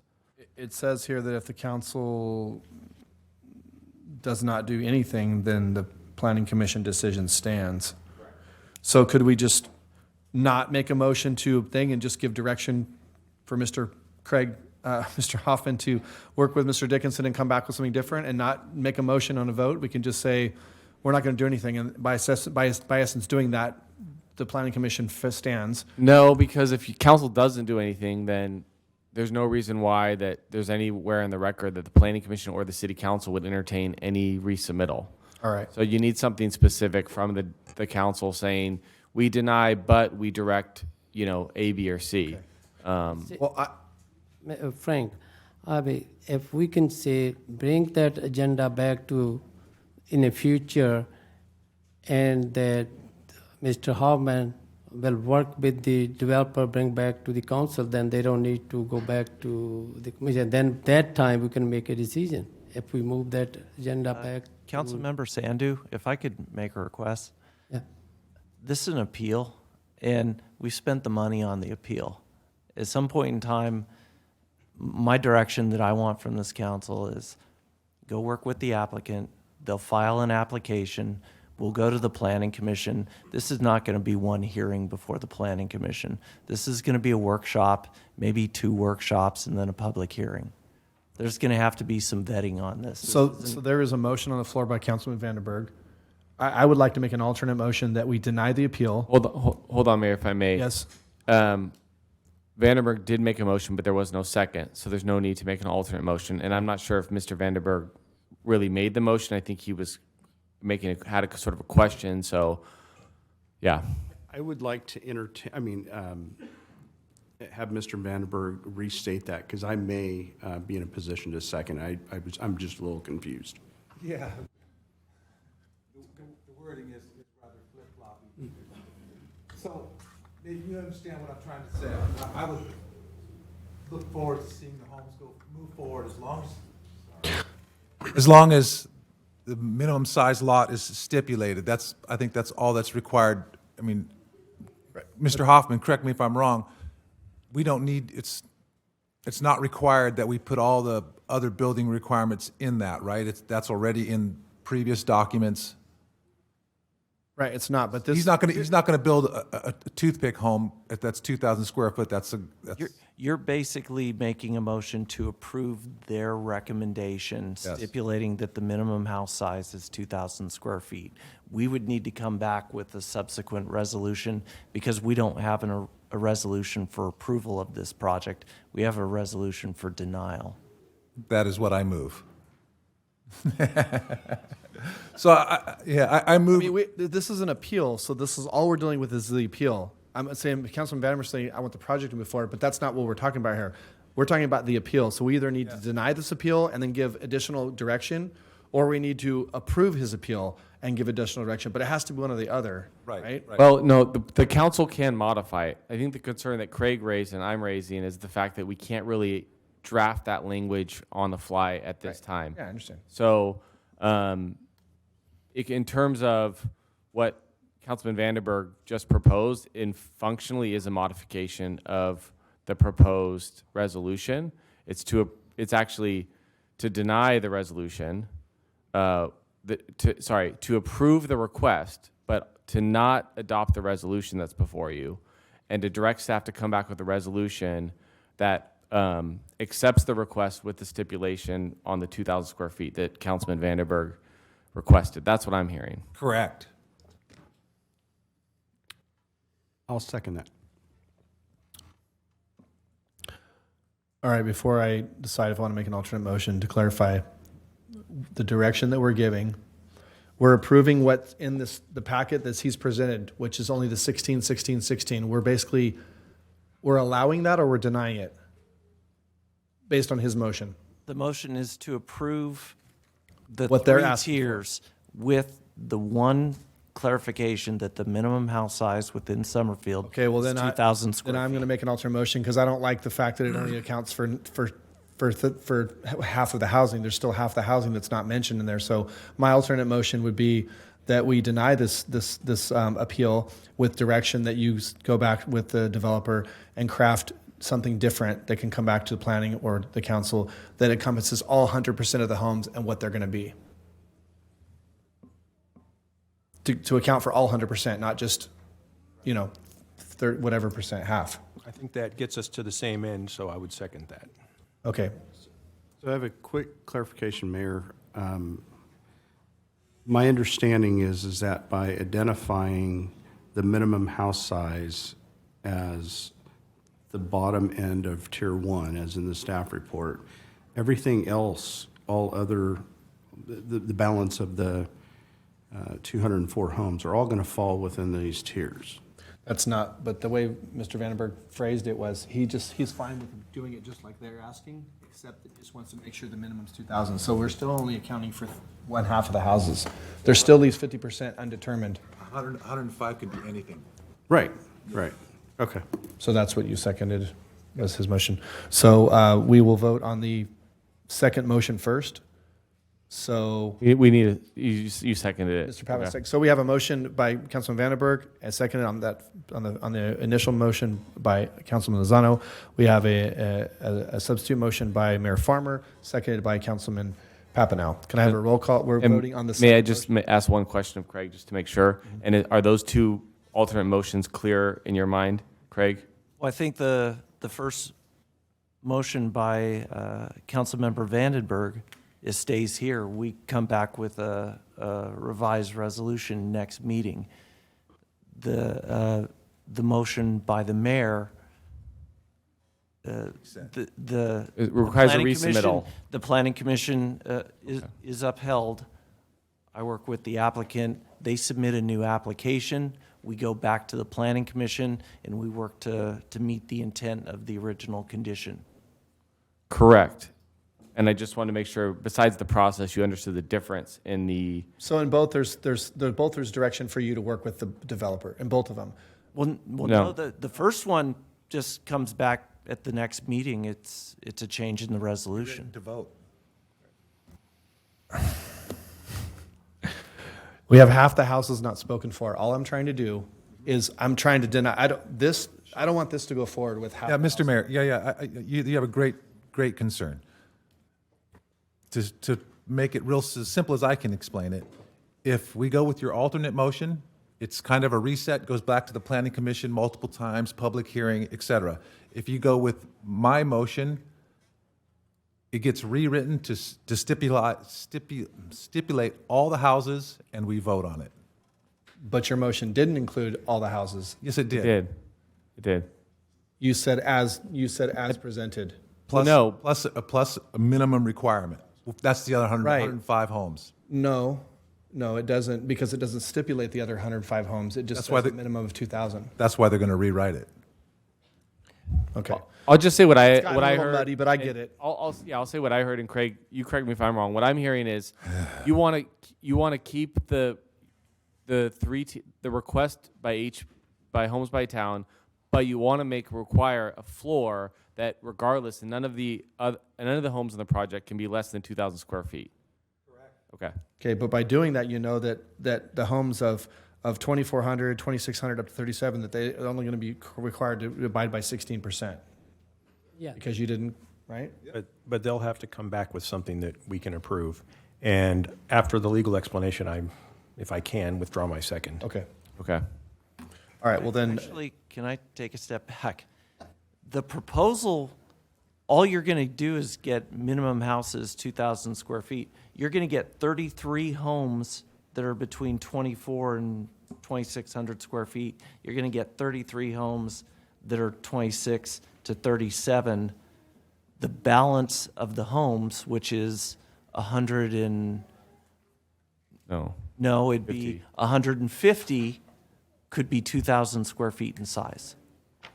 So the majority of the project's going to be 2,000. Yes. Yes. It could be. That's it why could I'm be. trying to clarify this. So you don't.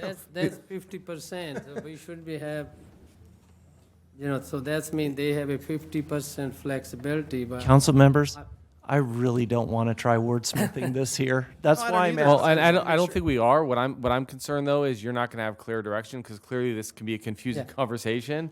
And so I'll go give another stab at what I've heard. Now that Councilman Papanow has withdrawn his second, we still only have a first from the mayor. But as far as what is on the table, as far as a motion, I want to make sure the one that did second Vandenberg's motion understood it. Is we have 33 homes, 33 homes, and 33 homes in the current framework that will be so big or of such so and so size.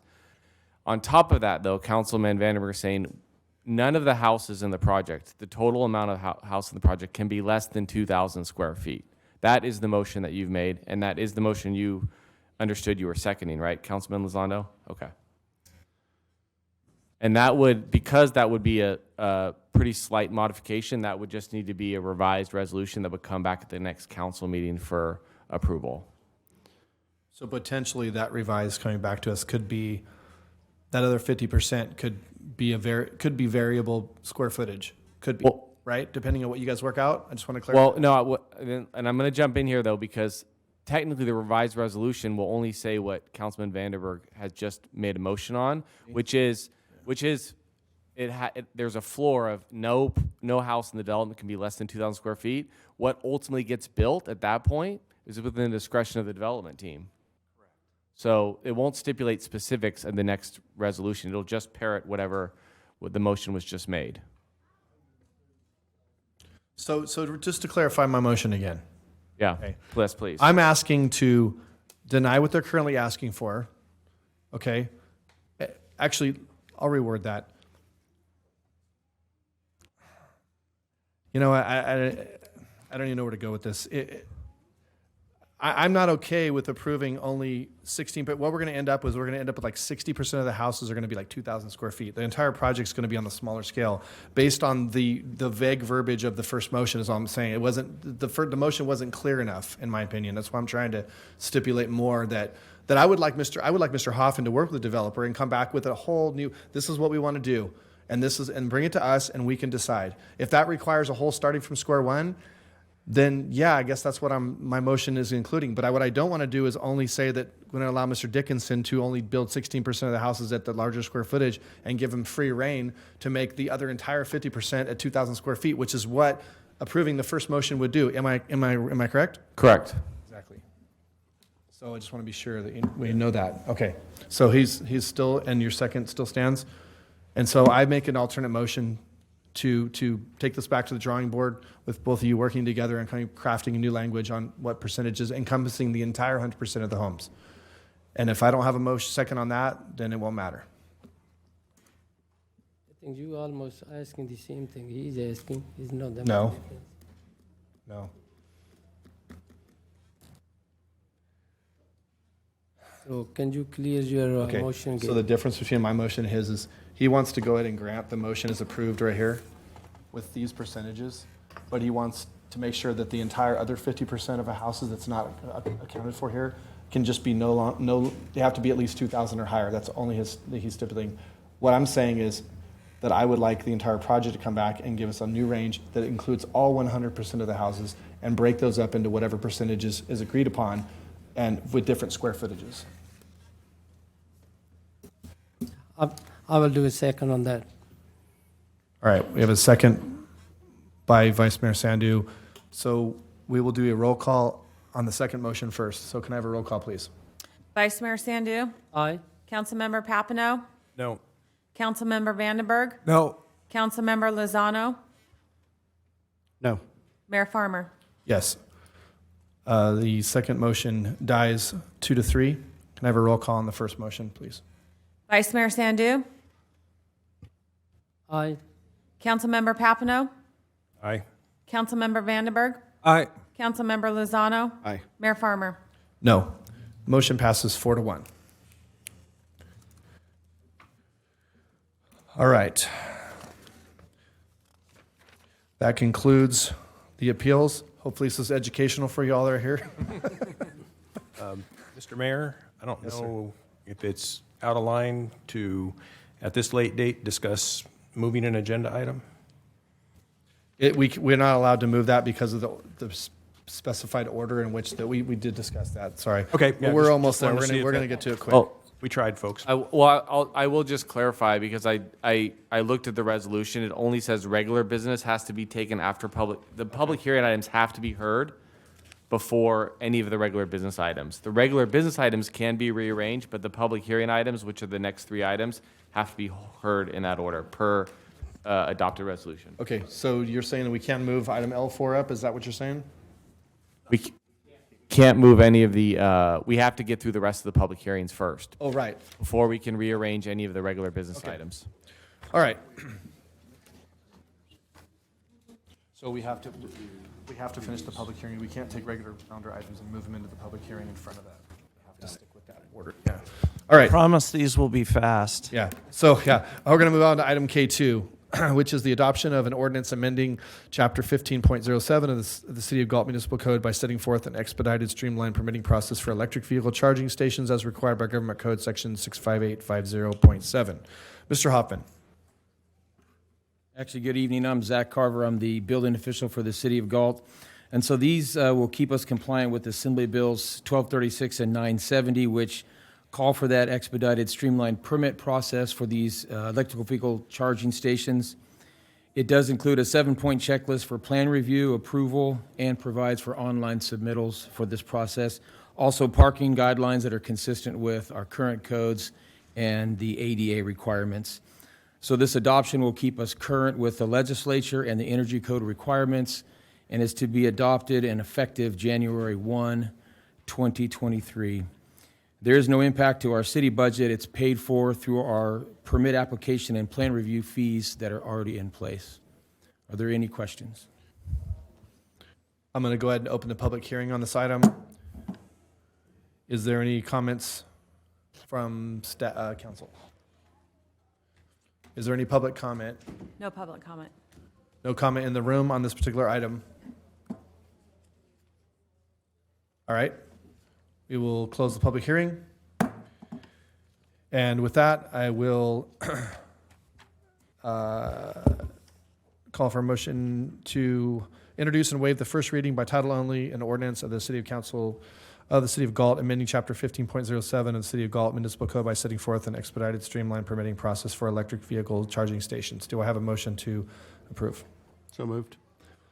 Moved by Councilman Lozano, Second. seconded by Vice Mayor Sandu. Can I have a roll call, please? Vice Mayor Sandu? Aye. Councilmember Papineau? Aye. Councilmember Vandenberg? Councilmember Lozano? Aye. Mayor Farmer? Aye. Approved 4-0. Moving on to item 3, adopt an ordinance to add Chapter 15.37 of the Galt Municipal Code to enact Applied Technology Council ATC-20 Uniform Placard System. Mr. Hoffman.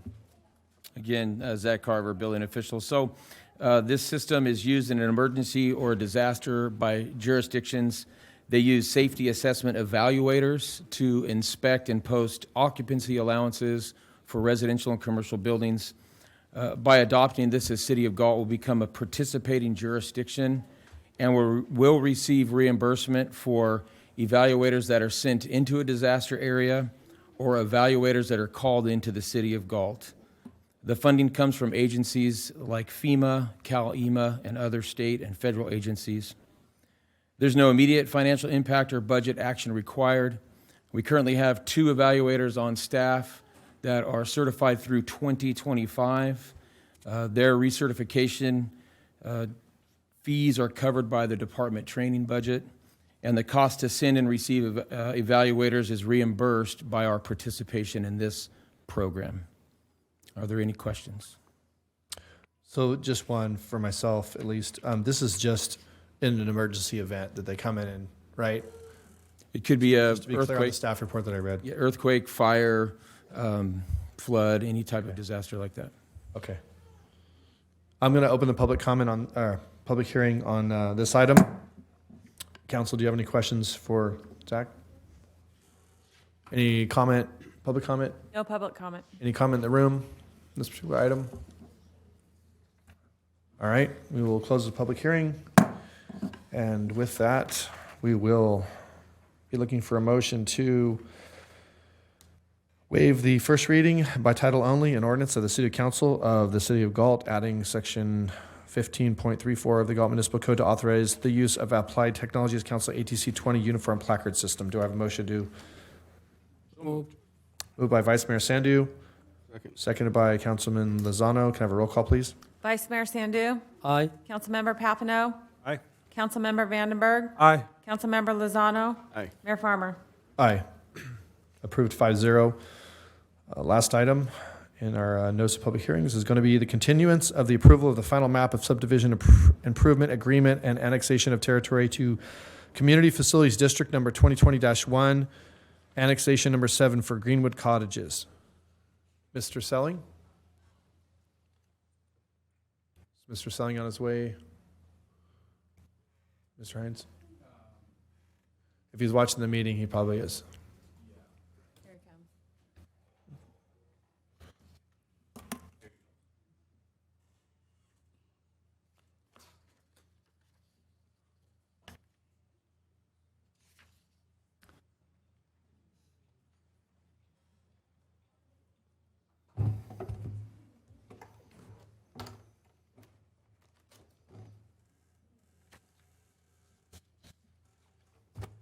Good evening, Mayor and Council.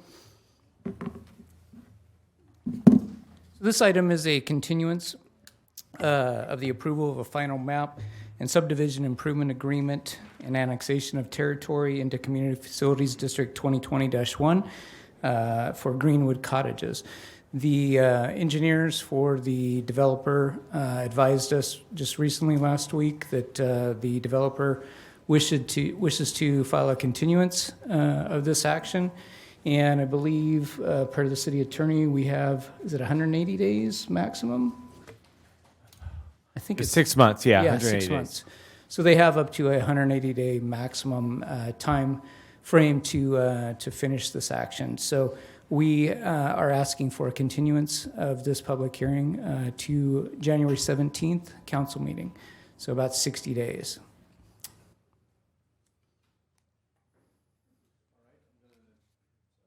I'm going to open the public hearing. Do I have any questions from council for Mr. Selling?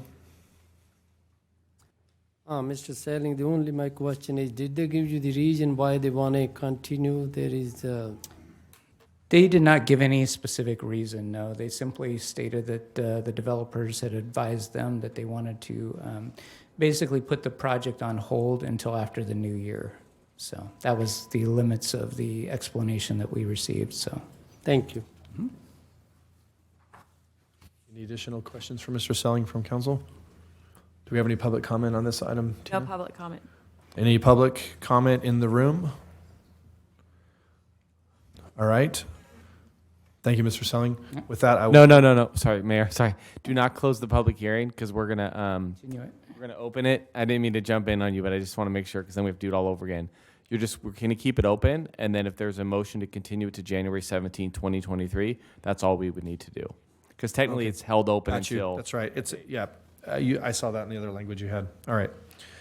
All right. Well, then I'll be looking for a motion to continue the approval of final map and subdivision improvement agreement and annexation of territory to Community Facilities District 2020-1 to January 17th of 2023. So moved. Moved by Councilman Vandenberg, Second, seconded by Vice Mayor Sandu. Can I have a roll call, please? Vice Mayor Sandu. aye. Councilmember Papineau. Aye. Councilmember Vandenberg. Aye. Councilmember Lozano. Aye. Mayor Farmer. Aye. Approved 5-0. Thank you. Okay, so at this time, what we're going to do is we're going to move up item L4. I apologize, Mr. Farrell.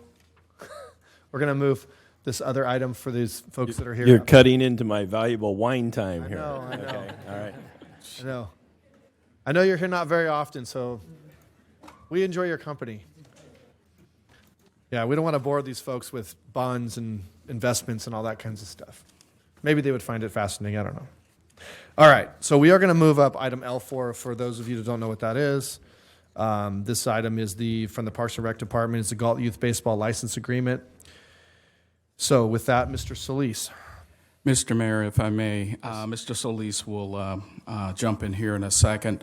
I just wanted to let council know that we were, in case you were wondering why we were absent from the dais, we were actually speaking with the leadership of Lickety Split, and we also spoke with the leadership of GYB, reaching some level of compromise, which will result in a suggested amendment to this MOU. Mr. Solis will provide more details. We also brought in City Attorney Splendario to look at that amendment, and we're all comfortable with it, but I wanted to give you all a sort of a preview of things to come, and we think it's a solution that the organizations can live with. And again, we'll talk more about that as we get into the presentation, but I'll let Mr. Solis present. Thank you. Thank you. Good evening, Mayor and City Council. Armando Solis, Parks and Rec Director. Can you put up this slide?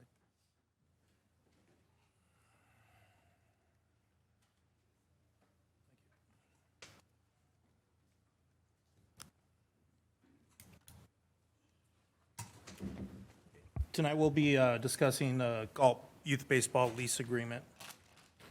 So the City of Galt and the Galt Youth Baseball Organization have been partners since 1995 when they took over the baseball program for the City of Galt. And we've been providing them fields ever since. Our first MOU was entered into in 1995 with Galt Youth Baseball, and one was just renewed in 2020. So that's part of the background that we talked about. The 2020 is when Galt Youth Baseball took over our softball program, ages 6 to 14. And in that MOU, we talked about providing them fields to run those programs as they took them over from the City of Galt. GYB approached Galt Parks and Recreation to come into an agreement with the two organizations to provide semi-exclusive field use for Meadowview and Harvey Parks only. These are the two parks. You can see that there's 3 baseball fields. And again, the difference between a baseball and a softball field, softball is an all dirt infield. Baseball has the grass inside and typically a built-in mound. Softball is not played on baseball fields, but baseball can be played on softball fields. So in exchange for the semi-exclusive use of the 3 fields, GYB will contract with the landscaper approved by the Galt Parks and Recreation to provide weekly mowing service or maintenance service to the entire parks. And maintenance service is considered mowing, edging, and weeding. Now what that looks like, so currently the City of Galt maintains everything within the red. So in this area, we mow, we trim, we pick up the weeds, and in here, this. Galt Youth Baseball currently mows their fields once a week on their own currently. So what they are proposing is to take everything over in red for that semi-exclusive use. That doesn't mean that the public couldn't use these areas. They're just going to be maintaining them for us. They want sole semi-exclusive use of the fields, these 3 fields here. So semi-exclusive basically means that a father-son, father-daughter, mom-son could go out there and use that. What they don't want is another organization to go out there and use those fields, as they've put a lot of money into the fields, maintaining them and upgrading them. I believe the number was $40,000 they had put into Harvey Park over the summer to host their regional tournament. So the other addition to the MOU is that we would give Galt Youth Baseball priority at the sports complex. And the reason we're doing that is, again, they took over our softball program ages 6 through 14. a few years ago. And this word typically is in that agreement because we really don't know what their numbers are. We know that they'll be taking registrations, and if they need it from 5 to 9 because they have a large number of teams and players, we would give that to them. If they don't have it to justify the 5 to 9, we wouldn't give them all that time. It's going to be what the MOU, this MOU and past MOU state is what is necessary to provide for those programs. So their priority would be our Galt Parks and Recreation programs, the current Union High School District MOU that we have in place, the GYB MOU, which you're looking at today, and then all other field requests would come under that. In discussions with the president of Lickety Split, they have asked us to, sorry, I took a picture of what we wrote. All other field requests by any third party, including any other league, take the place of that number 4 statement. So we would ask that we amend the agreement to state that. So, Council, what we're looking to do is amend page 10 of 10, Schedule A, in your packet, and you'll notice that under the third bullet on page 10 of 10 on Schedule A, that you have Galt's Parks and Recreation Programs as the first priority, Galt Joint Union High School District as the second priority, GYB, the MOU that we're discussing now, and we're proposing to add a fourth bullet that Director Solis just described to you. Can you say that one more time, what you just said about the number 4?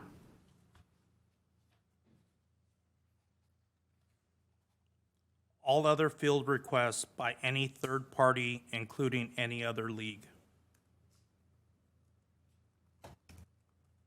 In replacement of what? It would be right under number 3. And here I wrote all other field requests, just to be specific that this is where everybody else would come in. They're comfortable with all other field requests by any third party, including any other league. So you're essentially saying GYB first preference, and then you're going to give second preference to the other organizations before you go into the general public or anybody wanting to do like a fundraiser or whatever the other field request was, right? It depends on what it is. Tournaments fall under the Parks and Recreation programs, which we approve in November.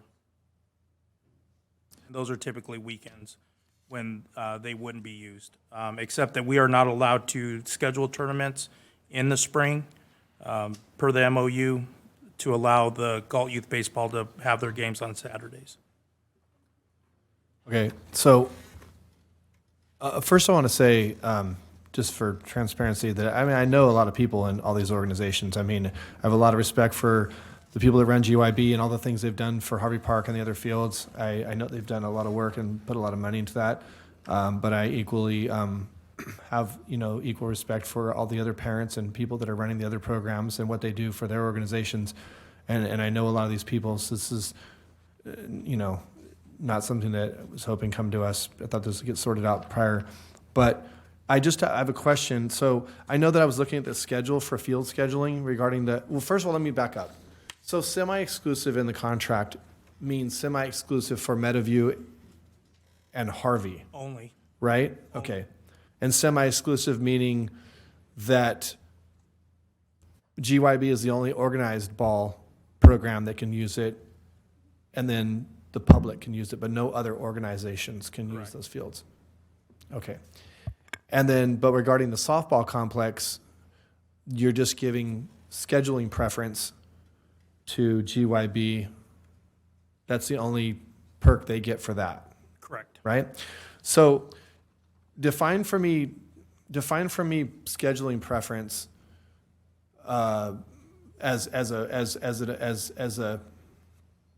as a privilege they're getting because of the contract versus just scheduling like by how many bodies. What's the difference? So can I continue with this and then I'll get Sure, into it? yeah.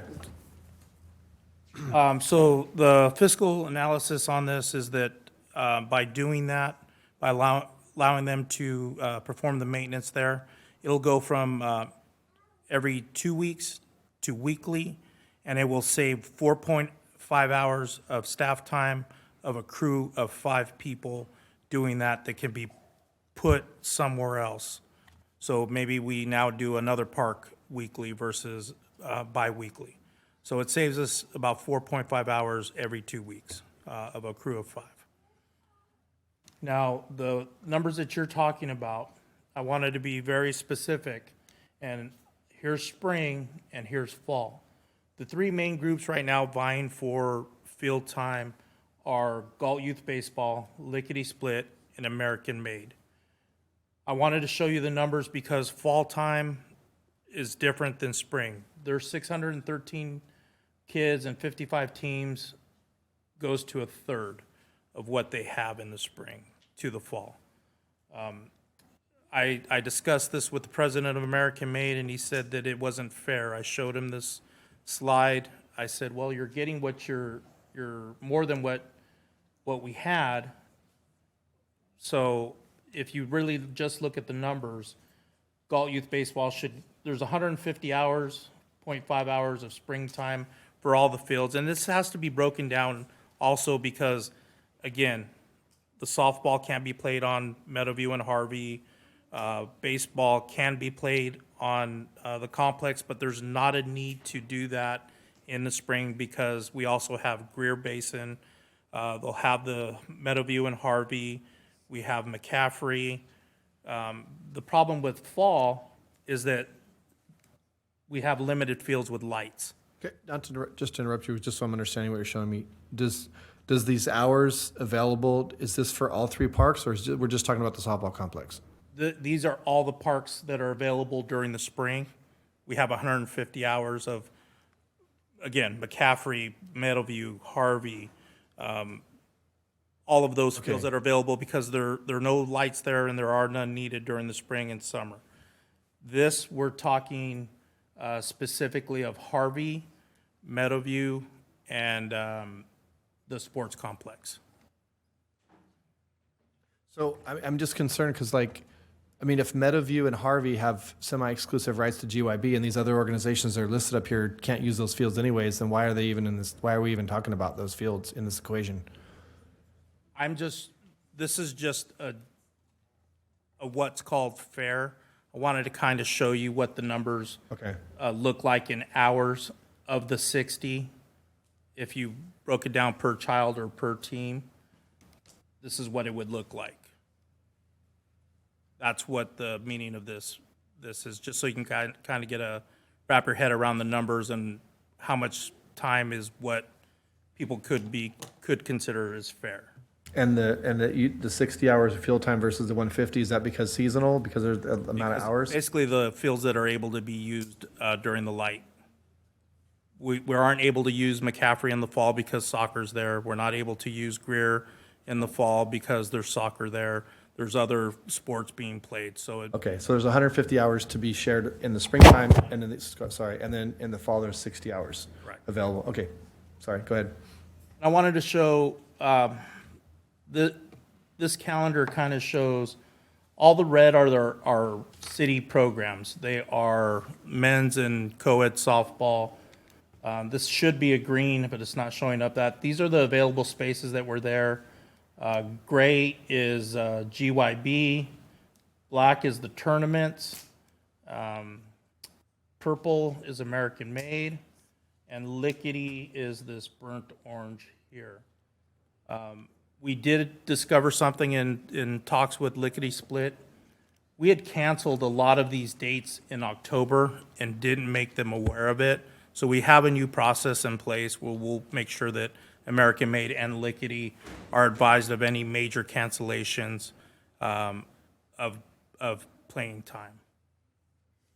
And then in November, you can see we just have 2 tournaments scheduled, and American Made's already put in their request for these allot times, and everything else is available. So the recommendation would be to adopt a resolution approving a license agreement for the use of certain city facilities and baseball/softball fields to Galt Youth Baseball, with the amendment that we talked about in that agreement that we would add to it. So, and maybe I'm wrong, but so one of the concerns that I had been hearing was just that the other organizations were afraid that GYB was going to monopolize the softball complex and there wouldn't be any available fields. Because really what we're talking about is the softball complex. I mean, if GYB pretty much has semi-exclusive, we'll just call it a monopoly amongst organizations, right, on the other two fields, the other two parks, then really it's just the softball complex that we're talking about. So I think, it doesn't seem unreasonable. And again, all the respect to GYB for all that they're doing, and I generally don't have a problem with what they're doing with Metaview and Harvey, because I know Harvey especially. I mean, the park wouldn't even be the same if they hadn't made it what it is. But I'm afraid that we're getting to a point now where we're kind of creating an entire monopoly on all the available fields in the city, which these are community parks. And I know it saves us money, but at the same time, like, we can't just. I mean, if I came to you and said, hey, if I paid to mow Lions Park, can my family have priority preference on using that park and nobody else can? I mean, we wouldn't do that, but we're kind of, and we did it to some extent with these two parks, but now my problem is that we're doing it with softball, which is the only place left. So my questions would be twofold. One would be, I know that the scheduling is based on numbers, but I'm assuming that GYB they have baseball and softball. So GYB is going to probably be using Harvey and Meadowview for their baseball. I mean, preferably, and I could be wrong. So it leaves us. What I feel like is happening is we're using the entire numbers for GYB, the 600 and something, against the others when we're talking baseball, softball versus just. No, we're not doing that. We're not. That was just a wide range to show you the size of the groups. When I take into account the use of the sports complex, it's the number of teams that would play there. So in the fall, baseball has to play there a minimal amount because they only have one other field with lights. In the spring, they have their own fields for baseball, and there should be no baseball played at the sports complex. So what is the main complaint that you've been getting from the other organizations? I'm assuming it's something to do with scheduling, like they don't feel like they're not getting enough time. They don't think it's fair. What are the complaints, and what are your rebuttal to those? So in the 2020 MOU, it states, because again, they took over several progress levels of softball from us. And in that MOU, it states that the relationship between city and GYB will benefit the citizens of Galt by ensuring that a properly organized and managed youth baseball, softball leagues will exist in Galt and will have regular access to necessary facilities. And again, I think that word necessary is in there. Not to monopolize the sports complex. It's if they need it and they can justify it by the numbers, they'll be able to use it. They cannot just say, I want Monday through Friday, 5 to 9, and they have 4 teams. And I don't believe in the past they would ever do that. But, I mean, even in the previous MOU, it stated that access to necessary facilities. And this MOU says the same thing. And to be quite honest with you, I'm coming close to ending my time with the city of Galt, and I want to put a lot of this stuff in writing so it doesn't get lost in translation when the next person takes over this. So if I can put a specific of things in writing so the next person can pick up the MOU and thoroughly understand it, it's a good thing. All right, I just have one last comment, and I want to hear from maybe the public comment or my constituents here. But I just, I was really hoping this would all be sorted out and be kind of agreement before it came to us. And I think that when you and I spoke about this a while back, I was under the understanding that everybody was agreeable with what was being put forward. And I know maybe we're back to that right now, maybe with what Mr. Hines just mentioned, but we'd have a room full of people here. So when I showed up today, I'm assuming that wasn't the case. So I think it's unfair for the council to be wading into this stuff. It shouldn't be up to us to decide. I mean, this should be all sorted out before it comes to us. Well, it is up to you. unfortunately, that you're the decision maker. This is our recommendation to you. We've met with American Made. The city manager has set an appointment with them. I met privately with them, then we met again with him and GYB. I've been in communication with the president of Lickety, and I thought we had an understanding and an agreement. So I was surprised to see as many people here today as you are. And so I just wanted to say, well, first of all, we appreciate you folks showing up and supporting your league, and that's great. I got a chance to meet your leadership, and that was really cool. One of the things I want to let council know is that we anticipated that there would be some conflict with this agreement, and that's why we had this meeting with GYB and American Made. The assertion was at least communicated to me that Lickety was already taken care of and they're okay with it. I find out tonight that they're not particularly okay with the way this is laid out, and so that's why we had those discussions while the public hearings were going on. We came up with this compromise, but I did indicate to Lickety that I'm going to reconvene that meeting, and this time I want Lickety in the room, and we're going to work this out. Now, council has the option of postponing this until I have that meeting, but whether council passes it or not, we're going to have that meeting because I need these organizations to work with each other and to understand each other. And so I just wanted to let you all know. So you have that option.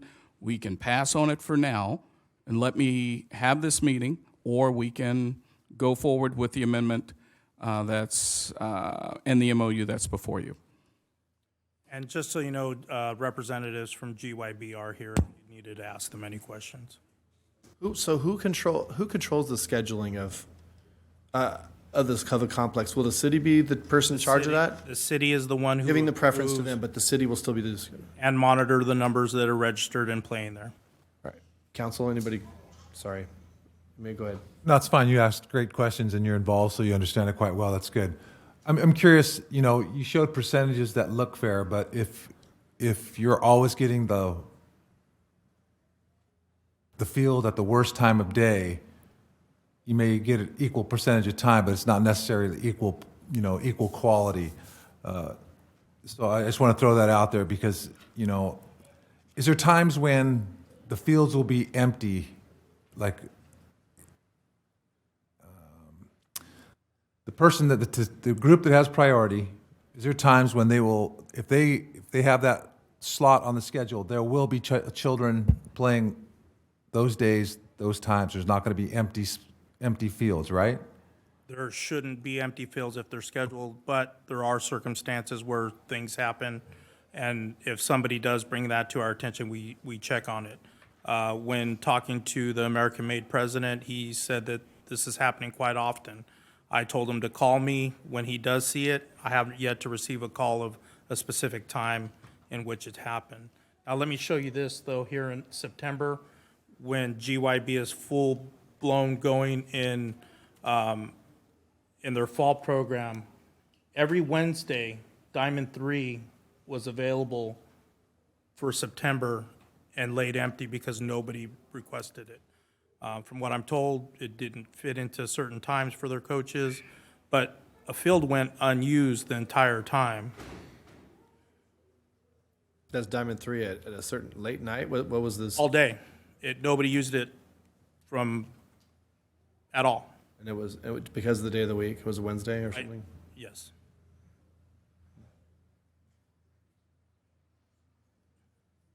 Anybody on the council? And one question related to the landscaping. They hire a landscaping contractor. Is that subject to the city's approval? Yes, approved by the city of Galt and to the city's mowing guidelines. Okay, thank you. Mr. Solis, one thing just for the public, can you explain what's mean semi-exclusive contract? Yeah, so this definition is actually in the staff report. It's pulled from the staff report. So basically, an organized group would not be allowed to use that, where a member of the public, a small group, could use it. a family picnic, again, father-son, mother-daughter, whatever dynamic that would be.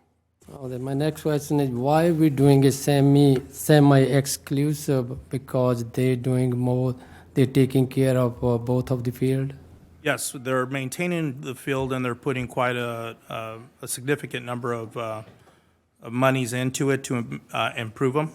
And if you'd like to talk about those improvements, again, representatives of GYB are here to tell you specifics if you'd like to hear it from them.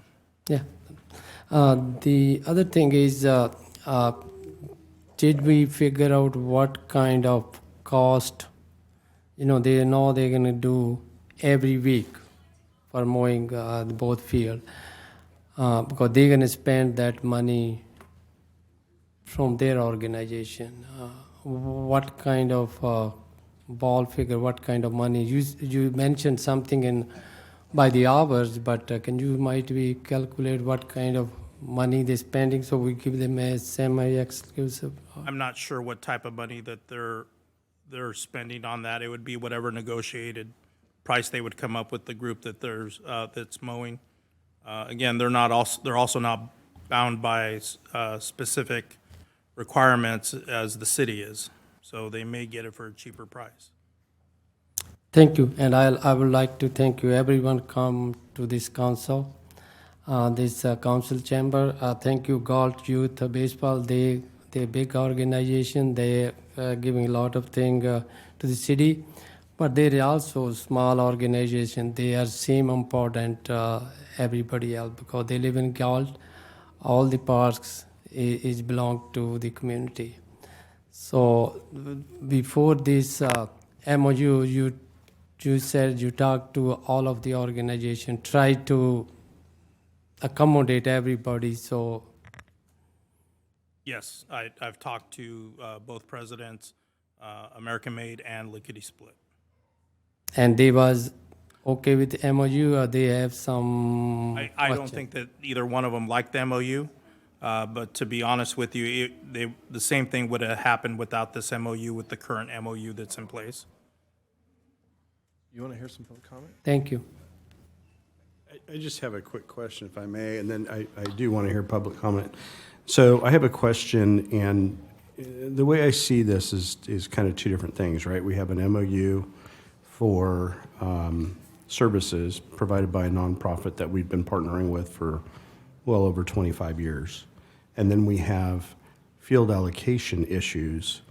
The problem is that part of the MOU includes that, right? So my question is this. As part of Galt Youth Baseball, and you may or may not know, or maybe the representative could speak to this. As part of that organization, is there a enrollment number or number of teams that are not recreational? Meaning they have cuts or? As far as I'm aware, and the president can clarify, that everybody who signs up gets to play. The only time I believe there are cuts is when they go into their all-star teams at the end of the season after everybody's played. But that's part of a recreational program, right? Okay. So I would like that clarification of whether or not there is a competitive arm to GYB, whether it be either baseball or softball. And then, and the reason I'm asking is because for scheduling reasons, and I may know a little bit about this, there is a difference, especially if you have a local competitive team, probably like Lickety Split, who probably wouldn't have any necessary interest in a weekend slot, right? Correct. Because they're playing in tournaments away. Both American Made and Lickety typically would not want a Saturday or a Sunday because they are playing away in tournaments. Okay.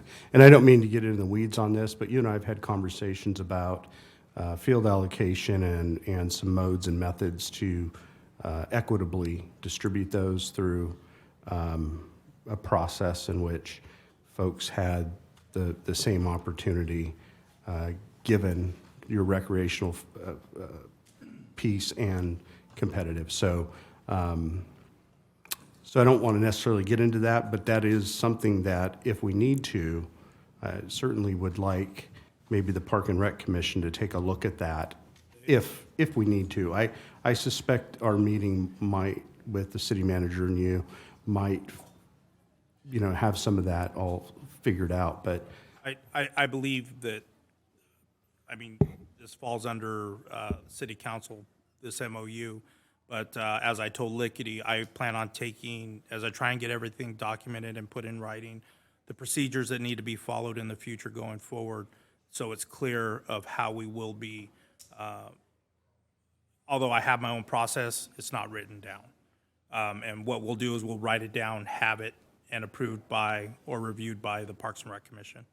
I don't think that part of it needs to come to you unless one of the organizations feels that it's not fair. okay. Is there somebody from GYB that can address those couple of questions real quick? Kayla George. There she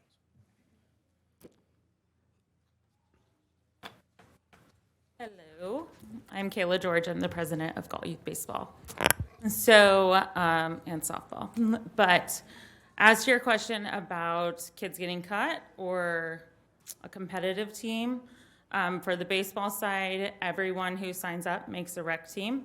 And then after the rec season is finished, actually during the rec season, we have tryouts for our all-star teams. And then there are cuts made there if we have enough kids to try out. But everyone has already played in the rec season.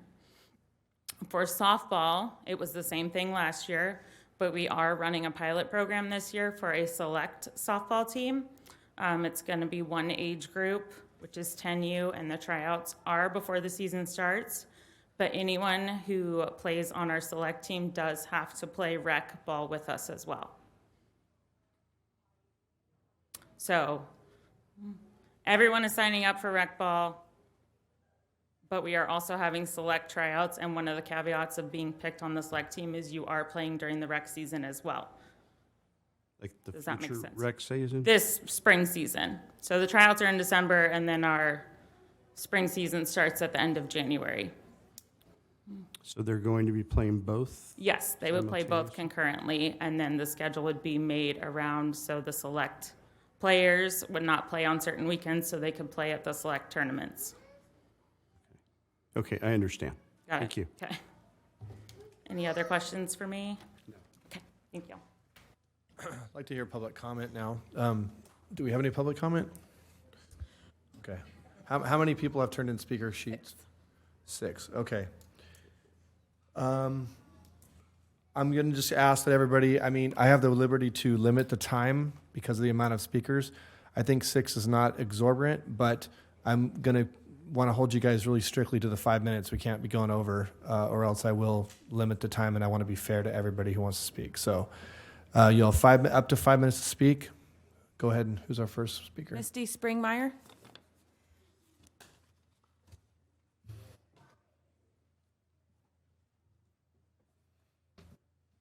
Hello. Ready? Go ahead. Right. Well, thank you for your time and allowing me to speak. My name is Misty Springmeyer, and I'm the president of Lickety Split Softball. Almost 2 years ago, my friend Liz Garcia and I noticed a need for a local competitive team in Galt.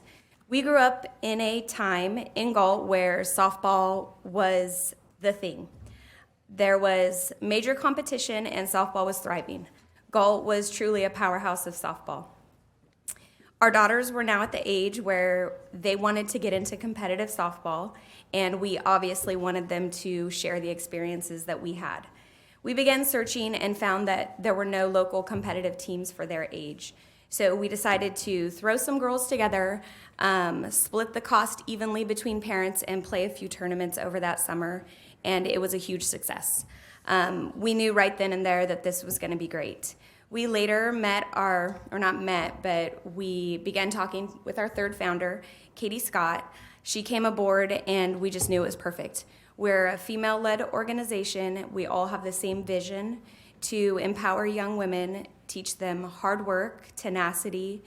We want to raise future leaders, build friendships, and have fun while playing softball, and maybe win a few championships along the way. This was our first full season. We had tryouts and we were able to field 6 teams, allowing 78 girls in the community to play competitive softball our first year. Our organization participated in over 30 tournaments throughout the state, all representing Galt. We even hosted a tournament at the Galt complex that was just indescribable. We brought 7 teams from other communities into our town, and the atmosphere was amazing. It truly felt like softball was back. There's been some amazing organizations in Galt over the years. We even have a former coach here that coached many of us, including my fellow coaches. So we have a long history here in Galt, and it really felt like softball was back. While we can look at our success that I just mentioned, obviously the most successful part is the girls and the memories and the friendships that they've made. We know that this would not have been possible without the complex and the help from the city. We are a nonprofit organization. All of our coaches are volunteers, and we strive to keep our fees low so that all girls have an opportunity to pay, which is why a city facility is so important to us. We don't have the funding to go out and pay for some of these indoor or top-notch facilities that some of the bigger teams will do. We understand the city's financial situation, and we also understand that this MOU would free up workers that could then go work on other parks and in other areas of the community, and we understand this would save the city money. But we also wanted to come and just show the council who we are and just express that we feel this MOU could hurt youth in the community. Like I said, we have 78 girls as of now. I know that there's another softball team in town, the Galt Patriots. They have 1 team. And let me back up. Our organization currently serves girls 7 to 14. The Patriots have 1 team, and they're a little older than us, but they serve girls, I think, 13 to 16 years old. And then there's American Made Baseball in the community that I believe has 3 teams. So they serve boys in the community. Without locations to practice, it would be very difficult for all of these organizations. Throughout the summer and fall, we routinely were denied usage of the complex because it was being used by Galt Youth Baseball. We were able to find other locations, often at our COEs, sometimes in large patches of grass, only to drive by the complex to see that it was sitting empty. During the summer, the Parks and Rec director, Armando Solis, he was very helpful to our organization, and he developed a plan that we feel was common sense and fair to all organizations. I'm going to try to speed up. We were told that field time would be allotted based on youth in the program that had a need for that facility. We feel that that's fair, and we worry that without that verbiage in the MOU, it can be overlooked and we could be left without a place to practice. So we worry that that would obviously negatively affect many girls. Before the meeting, we did have a chance to speak, and Mr. Solis explained that ultimately that would be his plan to allocate the field usage based off, in our case, other softball players. That is the verbiage that we're hoping would be in the MOU. Okay, thank you, Ms. Springmeyer. Thank you. Public comment? Katie Scott. Ms. Scott?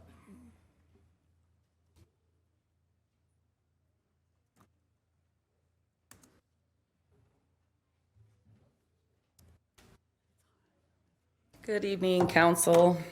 Let me preface this by, I wrote this yesterday before we had our communication with the city manager and Armando today. But I still feel that it's necessary to express my concerns as well as others' concerns, because although we came to somewhat of an agreement, it is not in writing. And I am a contractual type thinker, and if it's not in writing, it's not true. So let me give you a little background. I've been coaching various youth sports in the Galt community for many years now, and I'm currently coaching the 10U Girls Lickety Split travel team. The girls on my team have all participated in youth softball here in Galt since they were 5 years old, and just recently we all decided to take the next step into competitive travel ball and push the kids to play at a higher level. As I discussed options with Misty and Liz, we found that there was much more interest in a travel ball organization as girls of all ages, 6 all the way through high school, were ready to take that next step. This 2022 year, they have proven greatly that they needed just that. They have excelled against other cities representing Galt and gaining recognition and quite a few trophies along the way, just one last weekend, 8U. I myself played college ball, and any college player or coach will tell you that a competitive travel ball team is a must when looking to improve your athletic ability and overall development of young leaders. Reading this MOU, it's incredibly disheartening and quite unsettling. In reading the stated verbiage and summarizing it, that another local youth sports organization is wanting to take priority all year, February through December, for the Galt softball complex. They're going to perform maintenance on 2 other baseball fields, not the complex, but in return, still get priority over that. I find it hard to understand how another local youth sports organization can have the boldness to state that they want February to December, Monday through Friday, 5 to 9, and then all day Saturdays during the spring league. The calendar that we saw had Friday, Saturday, Sunday available almost every single weekend, but as you guys know, we tournament every single weekend, which left us with nowhere to practice except for fields outside of Galt, sometimes McCaffrey. I also think that it's important to say that we did start this, and Misty started this initial process 2 years ago, and now GYB has decided after 20 years to begin a travel ball team, which is now in direct competition with what we are trying to build. And now them having priority over the softball fields because of rec and that is scary to us because we feel like we're not going to have a home here in Galt anymore to practice. The fields were typically vacant even when signed up for, and there can be no argument about that. But if this MOU is going to save our city so much money that we can even consider the effects on a large majority of youth athletes in Galt, then at least consider some change in the verbiage of it. Nowhere in there are we guaranteed any time to practice in the city at the complex because it is not in writing. And we have found and learned our lesson the hard way that can be used against us. Well, my team practiced in parents' backyards in a field in Harold this fall and at McCaffrey when it was available. At the very least, one of the complex fields sat unoccupied at that very same time. And my assistant coach lives across the street to verify that. So I only suggest what is fair to the taxpayers and children of the community, 3 things. 1, before any consideration of the MOU, have it redrafted to include equal access to the complex to all youth sports that represent the city, instead of purposely pushing out the next level teams who will one day filter into our high schools and represent us there. 2, distribute field usage evenly based on factual numbers of softball participants in each organization. Not softball and baseball, softball participants. As we learned, we are unable to use the other 2 fields. We have 3 fields that we can use at the complex. So when we take into consideration baseball and softball, baseball has all of those fields to use. We have 3. So in considering field usage time, we'd like that to only include the softball players of this community. And then number 3, consider why. Why would the softball complex be used as leverage when no maintenance or upkeep is being done at that park to give anyone priority over anyone else? And why would baseball take priority over any softball team using their own softball fields?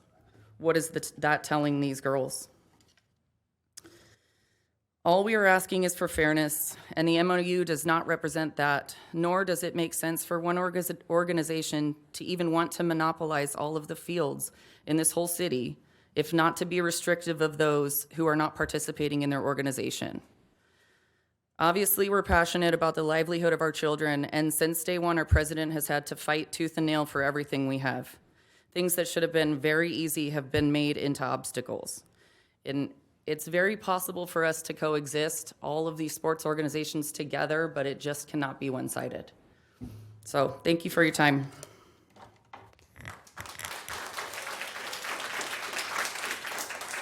Mayor, may I make a point of clarification, please? So in the MOU, it states GYB will receive priority scheduling at the sports complex during their spring and fall leagues. It actually says that in the MOU. And the other 3 softball fields we do have available are at McCaffrey. There are 3 softball fields there. So what you just said is in response to her comment about no guarantees in the verbiage? Is that what, she made a comment about there was no She guarantees? stated that it's theirs priority February through December. Oh, the months, I'm okay. saying it specifically says GYB will receive priority scheduling at the sports complex during their spring and fall leagues. So typically that's, depending on when they start. And again, a lot of this is open-ended because we don't know when a start date is, when an end date is. That's the way we run our basketball league right now. So we just can't, this has to cover every season, not just one. I have a comment, and not to be argumentative, Mr. Solis, but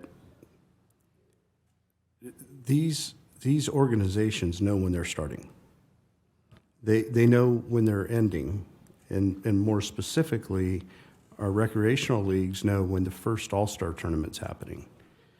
They know when fall ball starts. So we may need to put dates more specific in the MOU at some point to address that. And so, and in terms of the competitive groups, certainly softball, they know when the tournaments are. I mean, they know you can get into a tournament pretty much every weekend from, the end of August to, for fall ball through Turkey Day, and certainly in the spring. So I think what we may need to do, and again, I don't know that this is part of the MOU specifically, but we may have to come up with some kind of more date certain. And I would like to continually explore the select issue with GYB, because I think that, and I'll reiterate what I said, there's a difference between those two, and there's different needs. And so to better identify their needs would probably be wise to look at that. So, but my point is they know when they're playing. They know the dates they're starting. They have general dates, yes. We know that they'll probably start in February. Exactly what date, to put those days on there, it's going to be a little difficult. And if you want Kayla to speak to that, she probably could.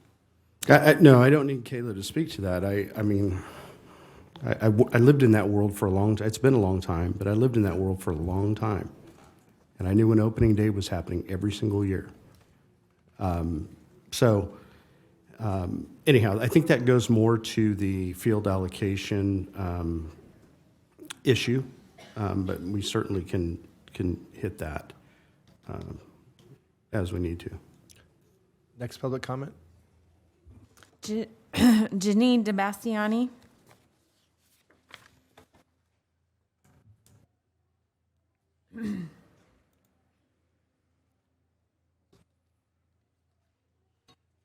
Hello? Hi, good evening, council. My name is Janine, and not only am I standing here as a parent, but a concerned longtime Galt resident and community member. The purpose of these community fields are for the entire community to use and have fair access to. They are not meant to be monopolized, which is essentially what could be happening here if this MOU passes the way it is written. Let me just give you another example to illustrate that's not related to sports, okay? But if Sean actually kind of touched on something earlier about this, but if my family and I were to come to the Parks and Rec and say, hey, we're gonna go and care for and maintain the dog park just to help the city out here, but only our dogs and our family can use that during the prime hours, or just to say, till it gets dark, because nobody would really use it after that, right? But anyways, if I was to say that, you wouldn't say that that was fair, nor would you think that was fair. All the other Galt families here with dogs and families, they would be punished because my family's taking care of something. The council wouldn't allow this. Of course not. But if this MOU passes, the way it's written, it's like saying that those that are not part of the GYB family shouldn't have a fair chance to use those fields. As the MOU has mentioned, GYB has taken over Galt Parks and Rec baseball and softball programs, which we all know. However, the MOU also states that GYB claims to need the sports complex from February 1st to December 31st of each calendar year to accommodate the programs they assumed from Galt Parks and Rec over the years. Well, all of my kids played Galt Parks and Rec softball and baseball, and those programs were only held in the spring from about March through May each year.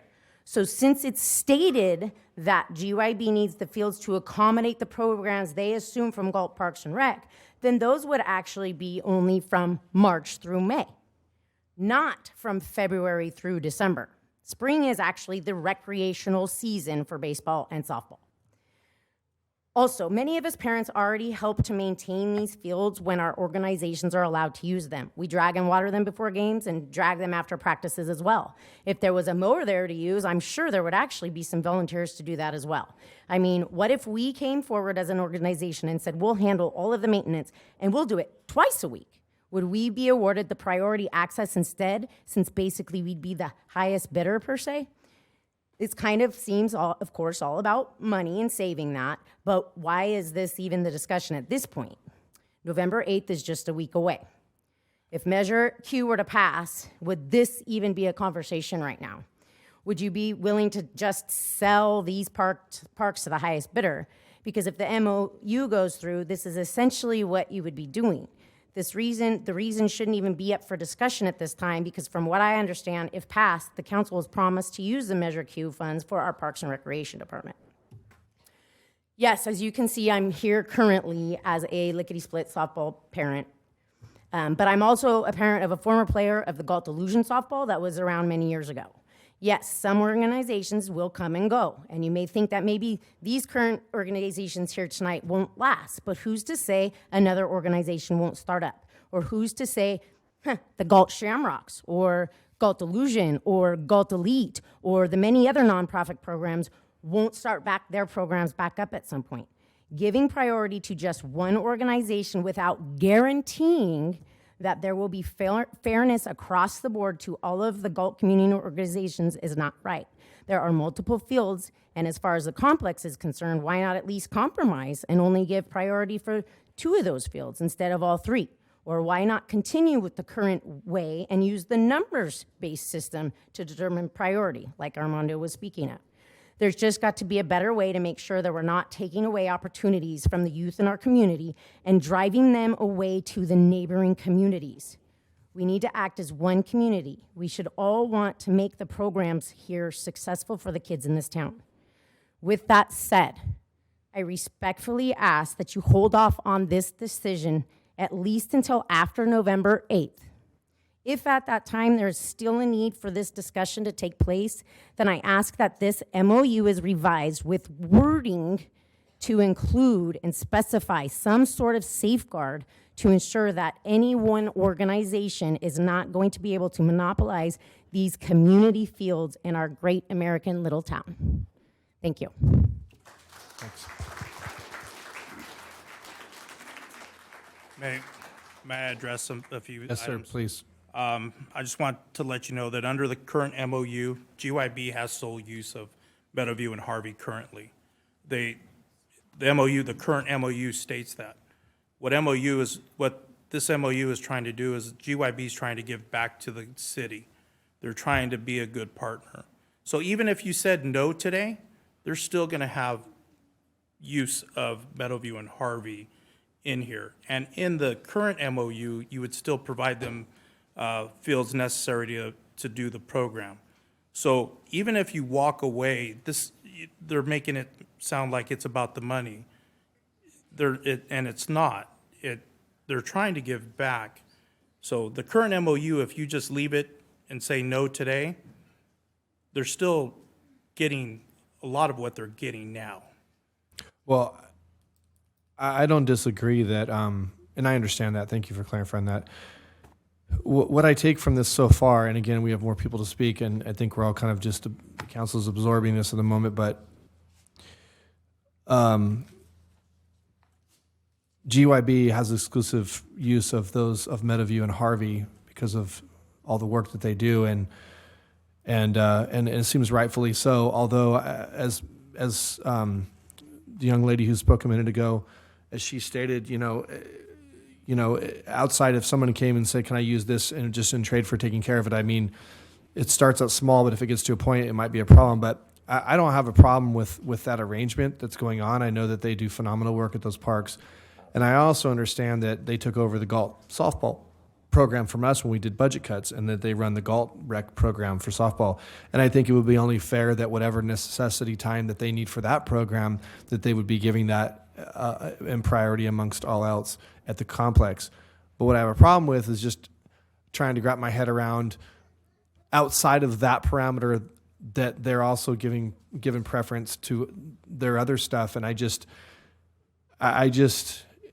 I struggle. There's a lot of good comments that have been made tonight, and it's true that their GY is giving back. They are. I mean, and they continue to do so.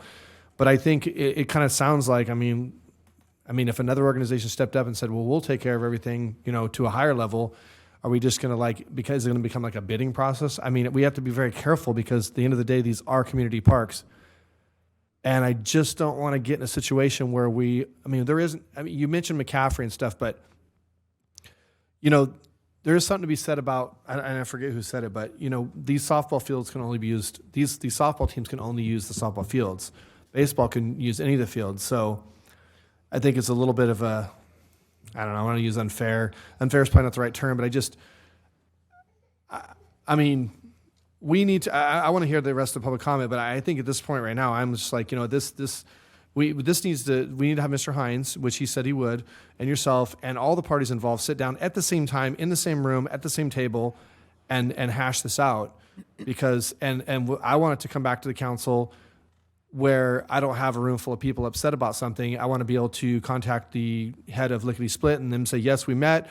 We came up with something that we feel is fair, and we're okay with that." And the president of American Made can say, I can speak to him, and he can say, "Yes, I agree, it's fair," and whatever other organization, and it's all fair. And then it comes to us, and we don't have to, be trying to approve an MOU with a lot of parents and coaches in the room that don't feel it's fair. I want it to be fair to everybody. I want it to be fair to GYB for what they do, but I also want to be fair and consistent with these other organizations. So I just want to throw that out there at this point.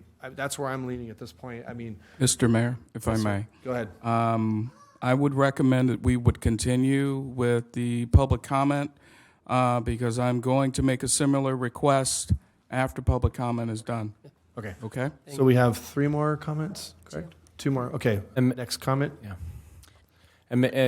Okay. I was going to also say, it's the public's right to speak on public comment, but if the direction is going to be moving towards continuing this and having that conversation and coming back, maybe the people that are requesting comment. So just to be clear, I'm not certain, but there's a possibility the council could just push this off and continue this conversation after this particular meeting takes place. So if we have 2 people left that have signed up to speak, if you would like to still speak, you're more than welcome to do so. You have that right. If you decide you would no longer want to speak because that we're probably going to we haven't decided yet for sure, push this off and have that meeting, then I'm just offering that to you. So the 2 people that are left to speak are who? Liz Garcia, Liz Garcia, and who else? Kadena Lamson, So would both of you like to still speak? Yes? Liz Garcia. Okay. Ms. Lamson, would you like to speak? Okay, come on up.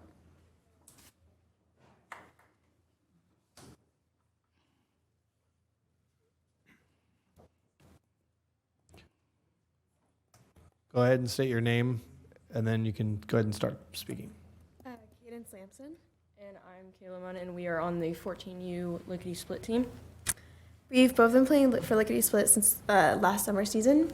We have been having weekly practices every Thursday night, but wishing to have more practices a week.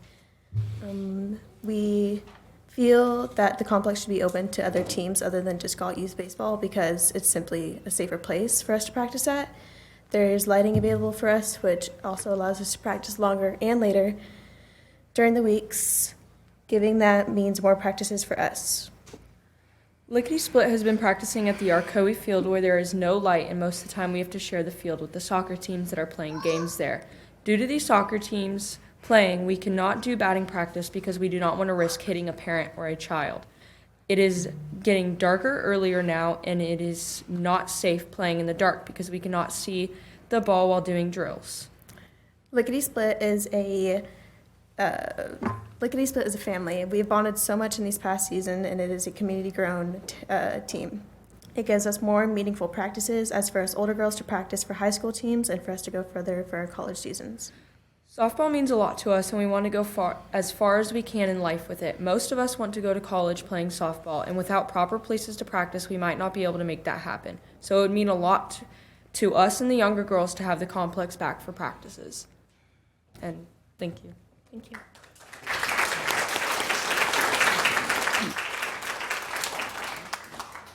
Thank you, girls.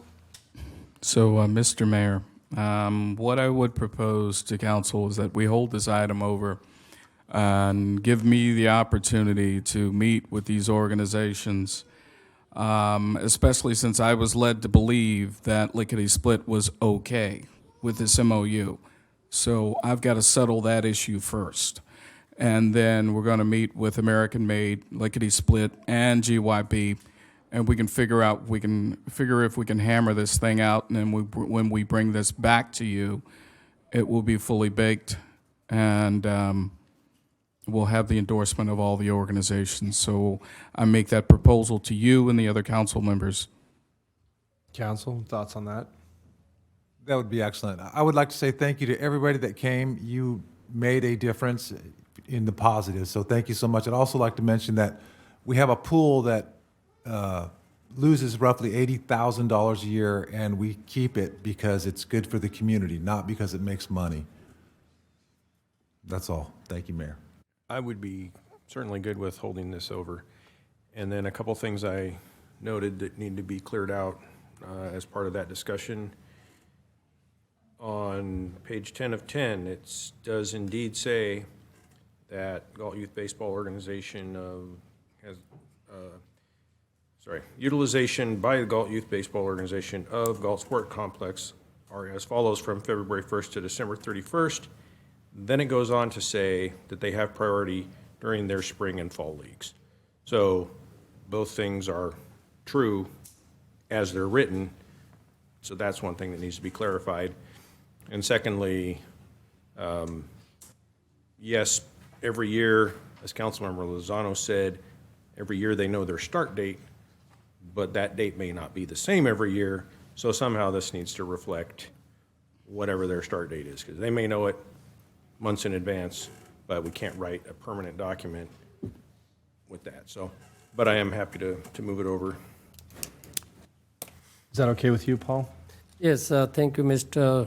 Hines, your recommendation. I'm happy, and that's where we get the opportunity to talk to each of the organization. Yeah, and I would like to see if we could have, if possible, I mean, I think there needs to be some language in there about guaranteeing some sort of minimum allowable times, regardless, just a minimum. Maybe one particular field is, I don't know. I'm going to leave it up to the experts to our department head to hash that out, and our city manager, of course, to hash that out with because you guys are the more knowledgeable on the, Mr. Sleesher, more knowledgeable on the programs. But I just want this to come back, like we said, like Mr. You said, I want this to come back where all this has been sorted out, and it doesn't have to be like this. I do appreciate everybody being here tonight, and I wanted to say one last comment is that this tonight and the people that showed up will show you how important Parks and Rec is to this town. And a lot of people don't realize that until you have some little thing like softball, and then you fill the room. This is probably more council people sitting in the chambers than we've had all year. So, Sorry for the wait, folks. All night, I know it was a long night, and I know you get a lot of young ones. So you're welcome at this point. So we are going to continue this item on until that meeting happens. So you're welcome to stay for other stuff, or you can leave. But again, thank you all for coming tonight, and we wish you a good evening. I may have a comment here. Hold on one second, please. Thank you all for coming. Thank you to the little ones for being out here on a school night. This is government at its best, right? And I know it can work out. I don't believe we have too few fields to accommodate everybody. That is wherein lies the problem, right? So, thank you to the organizations that came tonight. Thank you for what you do for our kids in our community. My heart is softball. Both my girls played, and it's an awesome sport. Love baseball as well, coached forever. But I just want to make mention, we did, as a council, receive 2 emails prior to tonight, and I want to thank those folks. One I recognize, the other one I don't, for emailing in ahead of time also. We certainly appreciate that input as well. So hopefully we can come to a resolution, and I would be in favor of holding this one over as well. Thanks. Thanks. Let's wait a minute for everybody to clear out that's gonna leave. Yeah, I'll give you, yeah. All right. We're gonna circle back to the regular calendar. For our treasurer's office, item L1 from Mr. Farrell, our treasurer's report for the period ending September 2022. Yes, thank you very much, Mr. Mayor, city council members. First, just let me give you a quick economic report.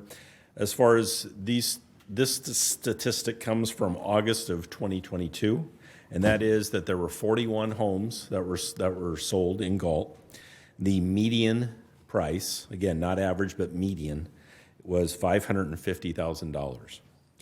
And that is up 17.8% from just a year ago. A year ago was $467,000. Okay? Now, unemployment. We all know what we see here. According to EDD, the unemployment rate here in Galt was 4%, and that, again, was end of August. In the county of Sacramento, they declared that the unemployment rate was 3.5%. So just a slight touch higher than the county average. We all have been watching interest rates very intently. We all have been reading reports about the Federal Reserve and how much they're raising rates. And I've been sitting in this chair as treasurer for 31 years now. And I have to admit, I have never seen the Federal Reserve raise rates so much in a short period of time, okay? And then for an average homeowner, we all know, and we've all seen reports, that just a fixed 30-year mortgage now over 7%, okay? Where a year ago, that was, gosh, 3.5 maybe. I mean, it's just ridiculous. The Federal Reserve tomorrow is going to make another announcement. They're going to announce that rates are going to go up again 0.75%. And speculation is that they're going to also have another rate increase in December, probably about 0.5%. So given all that, their whole reason is they're trying to bring down inflation, okay? And also, honestly, get unemployment a little bit up. Okay, whether you believe it or not, my personal belief is that we are in a recession. No one has really declared it yet. Okay, so, but having said all that, okay, and that's the economic report, it does create some opportunities. And those opportunities are for us as the city when investing comes into place. For example, I'm going to give you 2 examples. A year ago, and I'll say May 12th of 2021, I committed the city on a $4.5 million CD with Farmers and Merchants at the time, it was a super rate, okay, 0.45, okay? Now, that was great at the time, all right? But today, it's laughable, okay? But, so what I did is a little math calculation. And what I did was actually, I surrendered that CD. So I took I'll call it a penalty or withdrawal penalty, and that withdrawal penalty was $20,000, okay?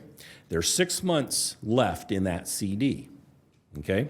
So what I did is paid the $20,000 in the surrender penalty, plus, of course, I would have earned about $10,000 more in interest for that 6-month period. So it's a total of $30,000. And you're probably thinking, what the heck did you do? Okay. Well, what I did is I then negotiated with Farmers and Merchants again for a 6-month CD. Okay, so same time period, at a higher rate, same dollar amount, $4.5 million, at a rate of 2.5%. Number one, I wanted to still keep it local, local bank. Okay, so that was one priority. The second priority is 2.5%. When you do the calculation for that same 6-month period, the city will earn $56,000 in interest. So just by making that calculation and that one phone call to F&M, we're actually going to make $25,000, $26,000 more in interest for that same 6-month period, okay, even though we surrendered the CD. Okay, so that's an opportunity because of the higher rates. The other opportunity was we had $20 million sitting in the state of California LAIF account. And, LAIF, the interest rates lag about 90 days or so with everything else. So they're still somewhat lower. One product, I don't want to get too much in the weeds. There is I'll say a financial network called IntraFi, INTRA, capital FI, okay? And that's a network of nationwide banks. So what I did was you have to go through a participating bank, which I did. And so what I did is I took that $20 million out of LAIF and put it $10 million through Zion's Bank, which is our third-party custodian, and also local Farmers and Merchants Bank. So I split those up. And then I requested that they invest it into what is called an FDIC insured cash sweep. So what happens is they take the money and then they send it to IntraFi. IntraFi then takes that money and splits it among as many banks as needed to make sure in $250,000 increments to make sure that our money is then all FDIC insured, okay? Not only that, we are getting currently right now a rate of 2.4% just on that idle cash. Now, if we had it still in LAIF, at the end of September, we would be earning 1.51, okay? LAIF's rate is coming up, certainly like everything else. At the end of October, that LAIF rate was 1.75. Now, as soon as the Fed raises the rate tomorrow, the insured cash sweep will also increase. So when you do all the math, it's certainly a better rate. Our deposits are insured all by FDIC insurance. And when everything's said and done, just by doing that, we will earn in a year approximately $100,000 more in interest than if I left the money in LAIF. Okay, so again, higher rates create opportunities for us, and you just have to know kind of where to find them, I guess. So with that, I will say that for the quarter ending September 2022, the city earned $235,000 in interest. Now, if you remember all of last fiscal year, we earned just slightly short of $400,000. Okay, so this quarter by itself was $235,000. So when everything's said and done, I think 3 months ago I said we were going to earn about somewhere $850,000 in interest. I think we're going to do a little bit better than that. We're probably going to come closer to $1 million or so. Okay, so if you have any questions, I'll be more than happy to answer them. But that's pretty much what I have to report here tonight. So the question is, can people take advantage of these rates with their money and earn more money with these higher rates faster than the equity in their house is going to start depreciating because the market changed? Probably not. Yeah. I've seen some big price slashes happening. It's crazy. There are big price slashes, and when you have the higher mortgage rates, yeah, you're right. It's more of a buyer's market now as opposed to literally just 3 or 6 months ago. Yeah. Yeah. So, does anybody have any questions for Mr. Farrell? Always entertaining as usual. Yeah, I'm sure. I find it we very- talk, we I talk find it about very interest rates entertaining. and money and all that. Yeah. Yeah. If it was earlier in the night, I'd ask you more questions, but I'm not. So I just need a motion to accept the treasurer's report as submitted. No public comment, right, Mayor? Oh, I'm sorry. Is there any public comment? No public No. comment. Nobody needs financial advice from you. There's no public. Matthew's here. He may have a comment. Yes, we got one. Yeah. All right. I'll move to approve it. All right. Motion to approve. Motion made to approve by Councilmember Papineau, seconded by Councilman Lozano. Can I have a roll call, please? Vice Mayor Sandu. Aye. Councilmember Papineau. Aye. Councilmember Vandenberg. Aye. Councilmember Lozano. Aye. Mayor Farmer. Aye. Report Thank you, Council. accepted 5-0. Thank you. Okay. Thank you for staying. Yeah. All right. Since we moved the other item, L2, we are going to move on to the Human Resources Department. Item 3, subject is going to be the resolution approving the memorandum of understanding between the City of Galt and the Galt Police Department Civilians Association. Ms. Van Stein? Yes, good evening, Council. I'm here to present the resolution for the GPDCA MOU. The resolution includes the MOU terms, which is a 3-year term. It also includes the updated salary schedule for the positions that are covered in the GPDCA bargaining unit. That includes your police dispatchers, lead dispatcher, certain police records positions, evidence technician, and also the community services officer as well. The resolution also authorizes an amendment to the fiscal year 22-23 budget to fund the salary and benefit adjustments in the MOU. By way of background, the GPDCA MOU expired June 30th of 2022. That was similar to the other 2 bargaining units. You approved those 2 bargaining unit MOUs the last council meeting. This MOU term is also for 3 years, so it goes back retroactively effective July 1st of 2022 through June 30th, 2025. Summary of the changes for GPDCA, it does include base pay increases for each of the 3 years of the MOU. It's a minimum of 2% per year. There are also additional adjustments that are higher to increase our market competitiveness for our recruitment and retention issues. It does include retroactive pay on the base pay only, back to the pay period beginning July 4th, 2022. We also included some language cleanup items to ensure we're in compliance with state and federal regulations. Some of those items include payroll practices or CalPERS regulations. It also includes resetting the city's medical premium contribution to cover 80% of the Kaiser premium. That becomes effective January 1st of 2023, which is our renewal date for our health plans. And the city will continue that 80% coverage through 2025. It also includes a one-time payment to the employees that are actively employed at the city, if you approve the MOU tonight, and the one-time payment is $2,000 per person. We also included a similar vacation accrual adjustment. This was similar language that you approved the last meeting for GPOA and GPSU.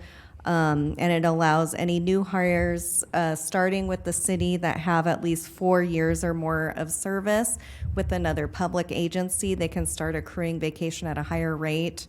And that higher rate is 120 hours per year versus 80 hours per year. And this last slide just provides the financial impact overview. The estimated 1-year annual cost is $80,831. That includes the salary adjustments, the health insurance increases, and also the one-time premium payment. The staff report does provide a breakdown of all the charges for across the 3 years of the contract. Since these are police department employees, the impact is to the general fund and also Measure R. And the one-time payment of $2,000 per person is going to be covered through the ARPA funds that have been received by the city. So that's the summary of the changes, and I'm open to any questions that you may have. All right, thank you, Ms. Van Stein. Does any of the council have any questions for Ms. Van Stein? Thank you, Mr. Mayor. I do not have any question. This report is already self-contained. I would like to thank you for Mr. Hine. Thank you, Stephanie. Thank you for the consultant. And also thank you for the GPDCA representation. I know it's taken longer, but this is a process. Thank you, everybody, to come to the council. Thank you. All right. Well, with that, no further comment. Then is there any public comment? No public comment. All right. All right, looking for a motion to adopt a resolution approving the memorandum of understanding with Galt Police Department Civilians Association, GPDCA, for the period of July 1st, 2022 through June 30th of 2025, revised salary schedules for GPDCA, and number 2, authorizing the amendment of the fiscal year 2022-23 budget to fund salary and benefit adjustments and other related changes. So moved. Second.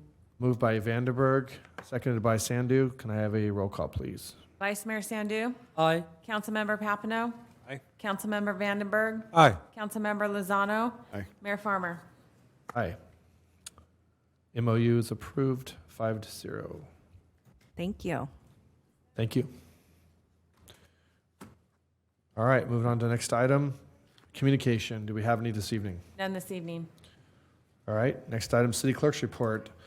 Item is introduce an ordinance of the City Council of Galt, amending section 5.50.000 of and adding chapter 5.75 to the municipal code and amending joint powers agency agreement relating to the Sacramento Metropolitan Cable Television Commission. Tina?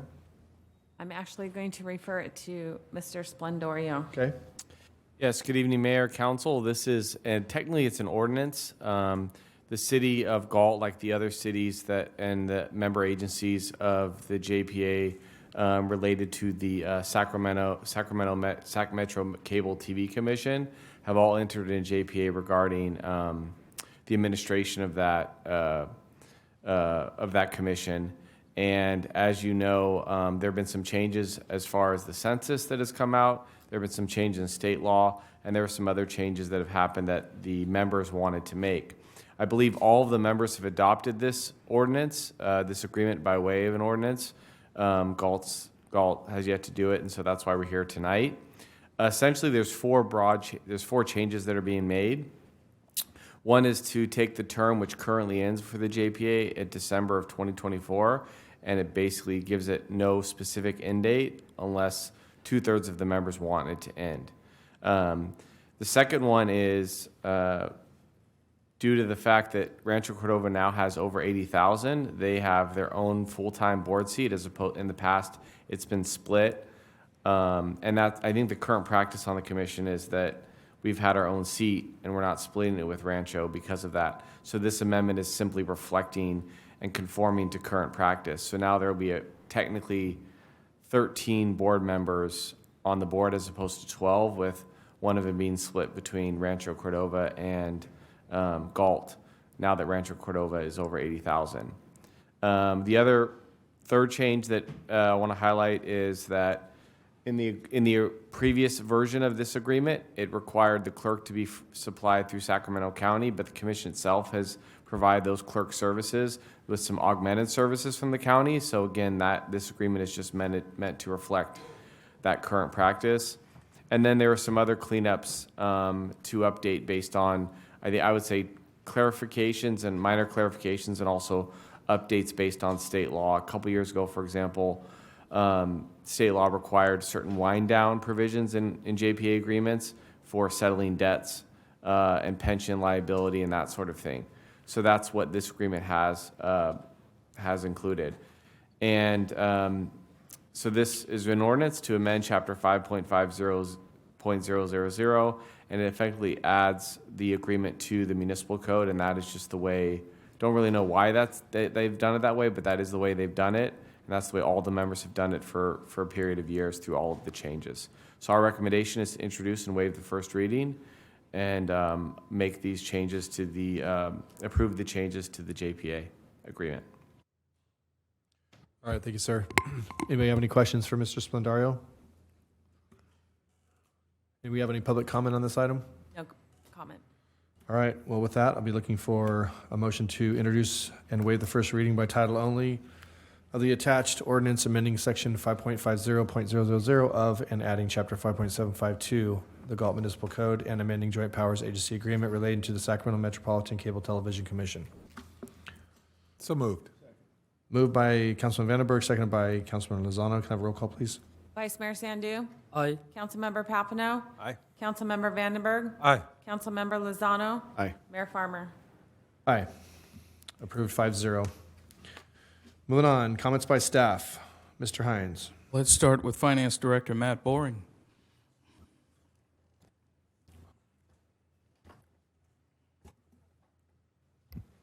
Good evening, everyone. I just wanted to share our external auditors started their field work for the annual audit, so finance staff has been busy with that, and everything's going well so far. All right, thank you, sir. Thank you. Director Solis. In case you all haven't had enough of Director Solis this evening, here's an encore for you. Good evening. Always smiling. Good evening, Mayor and City Council. So a couple things. I wanted to thank the Galt Athletic Group. They had various teams come out and do a cleanup day for us on Elm Street on the 16th of October. So they did a great job. They tackled it. It's not finished. We'll finish it on our next scheduled day, but they were a huge help in getting that section started to be clean. Also, I want to remind everybody that the first Saturday in December is coming quick, and our lighting of the night event will be held on that day, and we're accepting applications now for parade entries. So, do you have any questions about that event or anything? Director Solis, can you just speak a little bit about the trunk or treat event that happened this weekend? Or the event that happened on 4th Street? Was it a success? I'm not sure. I did not attend. Okay. It was my grandson's first birthday party. Understood. Okay, well, we heard from Gail Weber, one of the principals of that organization, and she was very appreciative of the Parks and Recreation staff and Public Works staff. Let's go with Chief Brian Kalinowski.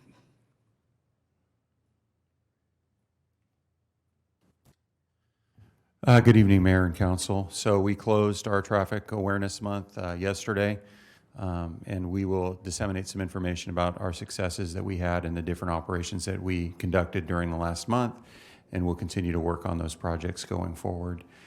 We have placed one officer, Officer Selvey, in one of our POP positions, problem-oriented policing positions. So you'll see some visible activity from him specifically related to some of our longer-term projects which deal with homelessness and other items in the community, and help us get some support in that regard. And I think that's all I have to report, and wish everybody the best for next Tuesday, and hopefully it works out for everybody. Thank you. Thank you, sir. Economic Development Manager, Amy Mendez.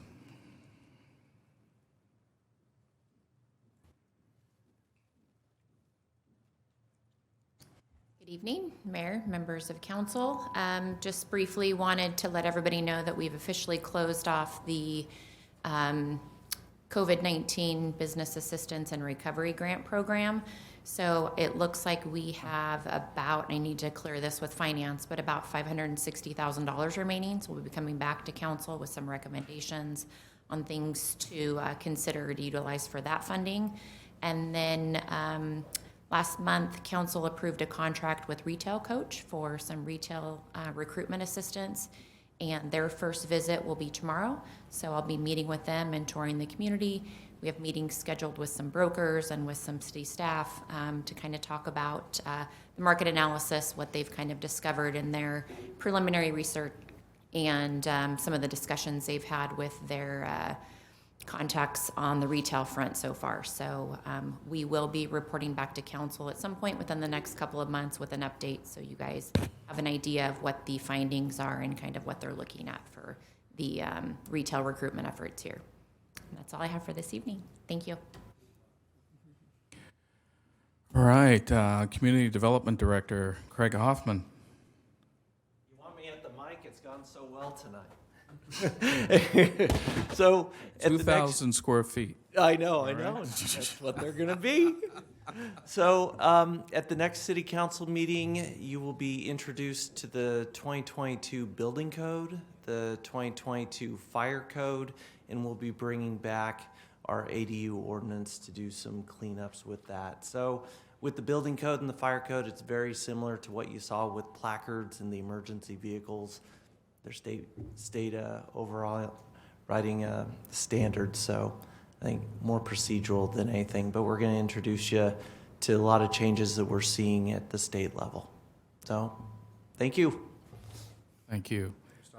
Public Works Director Mike Selling. Sorry, Mike. Good evening again, Mayor and Council. Yeah, I just wanted to pass on some good news. Probably a couple of months ago, you may have recalled that I mentioned that we applied for a grant for household hazardous waste collection from the state Cal Recycle. And we got word that we were fortunate to receive about $47,000 award in that. And so with that, we'll be using it to hold probably 2, maybe 3 events. And hopefully our first event will probably be somewhere around March, April next year. So look forward to that. So that's all I have tonight. Thank you very much.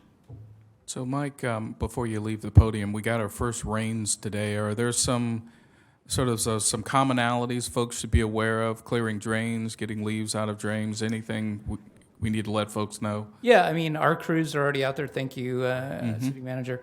Yeah, our crews have already been out there in preparation for the rainy season, clearing storm drains, flushing pipes and whatnot. So, but obviously if folks, see something of concern, I mean, they can always use the Galt Connect app or call in and we can respond accordingly, so. Okay, very good, very good. Thank you, sir. And no comments from HR. I just wanted council to know I released a number of emails over the past couple of days. If you have any questions or concerns about any of that information, please feel free to reach out and we can discuss. And that concludes our comments. Thank you. All right, thank you. We'll move on to comments by city council members and future agenda items. Mr. Vice Mayor. Thank you, Mr. Mayor. First of all, thank you for the staff giving us detailed and clean reports. Also like to thank you for the public comment. That's very important and that's kind of feedback. I learned a lot of things from the public comment. I did attend a couple of events. One is I attended Trick or Treat on 4th Street this past weekend. There were a lot of kids and families came, more than expected. Thank you, Gail Weber, the organizers and participants for putting this together. I also attended the kickoff event for the Sunshine Food Pantry and Resource Center. A lot of community members show up. It will be located near the fire station, west side of town. I look forward its opening. That's all, Mr. Mayor. All right, thank you, sir. Mr. Papineau. Thanks to everybody, and particularly Craig and Armando and Frank for navigating through the hot seat there. That's all I have. Councilman Vandenberg. Thank you, everybody. I had just as much fun reading all the material as you did writing it. Thank you for city manager and the people involved to touch bases with the people, baseball, to basically kind of resolve it before we had to. So good luck on that, and I hope it comes back clean. Thank you. Mr. Lozano. Yeah, just a couple of things. I did attend the Trunk or Treat event on Saturday at 4th Street. It was actually pretty good. We gave out well over 700-800 pieces of candy, so there were a lot of people there. Really good event. Thanks to Gail Weber and Janice Barsetti and all those for putting that on. And then Had the opportunity to attend the Dia de los Muertos event at the Galt Arno Cemetery on Saturday. It was very well attended. Father Miguel did a service out there, a mass, and it was, like I said, pretty well attended. Great event, great vendors, and entertainment as well. So I want to thank the public that came tonight that spoke, and also our city staff for everything that they've done. And special thanks to Human Resources and our Galt Police Civilians Association for coming to an agreement. I know it was a lot of work. I said this last time, and I'm going to say it again. All of that is behind us, and I'm going to do what we can do to help take care of the rest of our employees. So we're getting there. So thank you. All right, just real quick, I as well attended the trunk or treat on 4th. It was a good event. It was hundreds. I mean, it could have been 1,000. I don't know. It was a lot. A lot of families, a lot of kids. It was a good event, so hopefully that can continue. I think it was the second or third year I think we've done that. Thanks for all that organized that. Also attended the event at the Station 45 for the Sunshine Pantry, and it was very, very well attended as well. It was a great event, and we wish them luck in their projects that are going. Just want to say I bumped into our litter abatement guy the other day, Mr. Selling. Every time I see him, I always say hello. I honk at him when I see him. He was out super early this morning, like really early, picking up when the weather was pretty chilly. And last time I talked to him, he said, which is about a week ago, he said he has picked up over almost 250 bags of garbage since he's been on that job, and multiple shopping carts, I don't know, dozens for all I know, and other debris. So he kind of gives me updates. I really appreciate what he's doing. So thank you, Mike, for providing that into your department. And lastly, I just want to say good luck to everybody in the election who's watching at home. My constituents that are in the election, good luck to all of them and the other people that are in the local races. And for everybody at home watching, don't forget to vote. You can vote at the Littleton Center across the way from City Hall, and you can also vote at the Department of Human Resources if you are someone who votes in person, and you can also drop your ballots at numerous locations. But it's important to vote. Exercise your democratic duty as an American and vote. So with that, I'll adjourn the meeting at 9:36 p.m. Good night.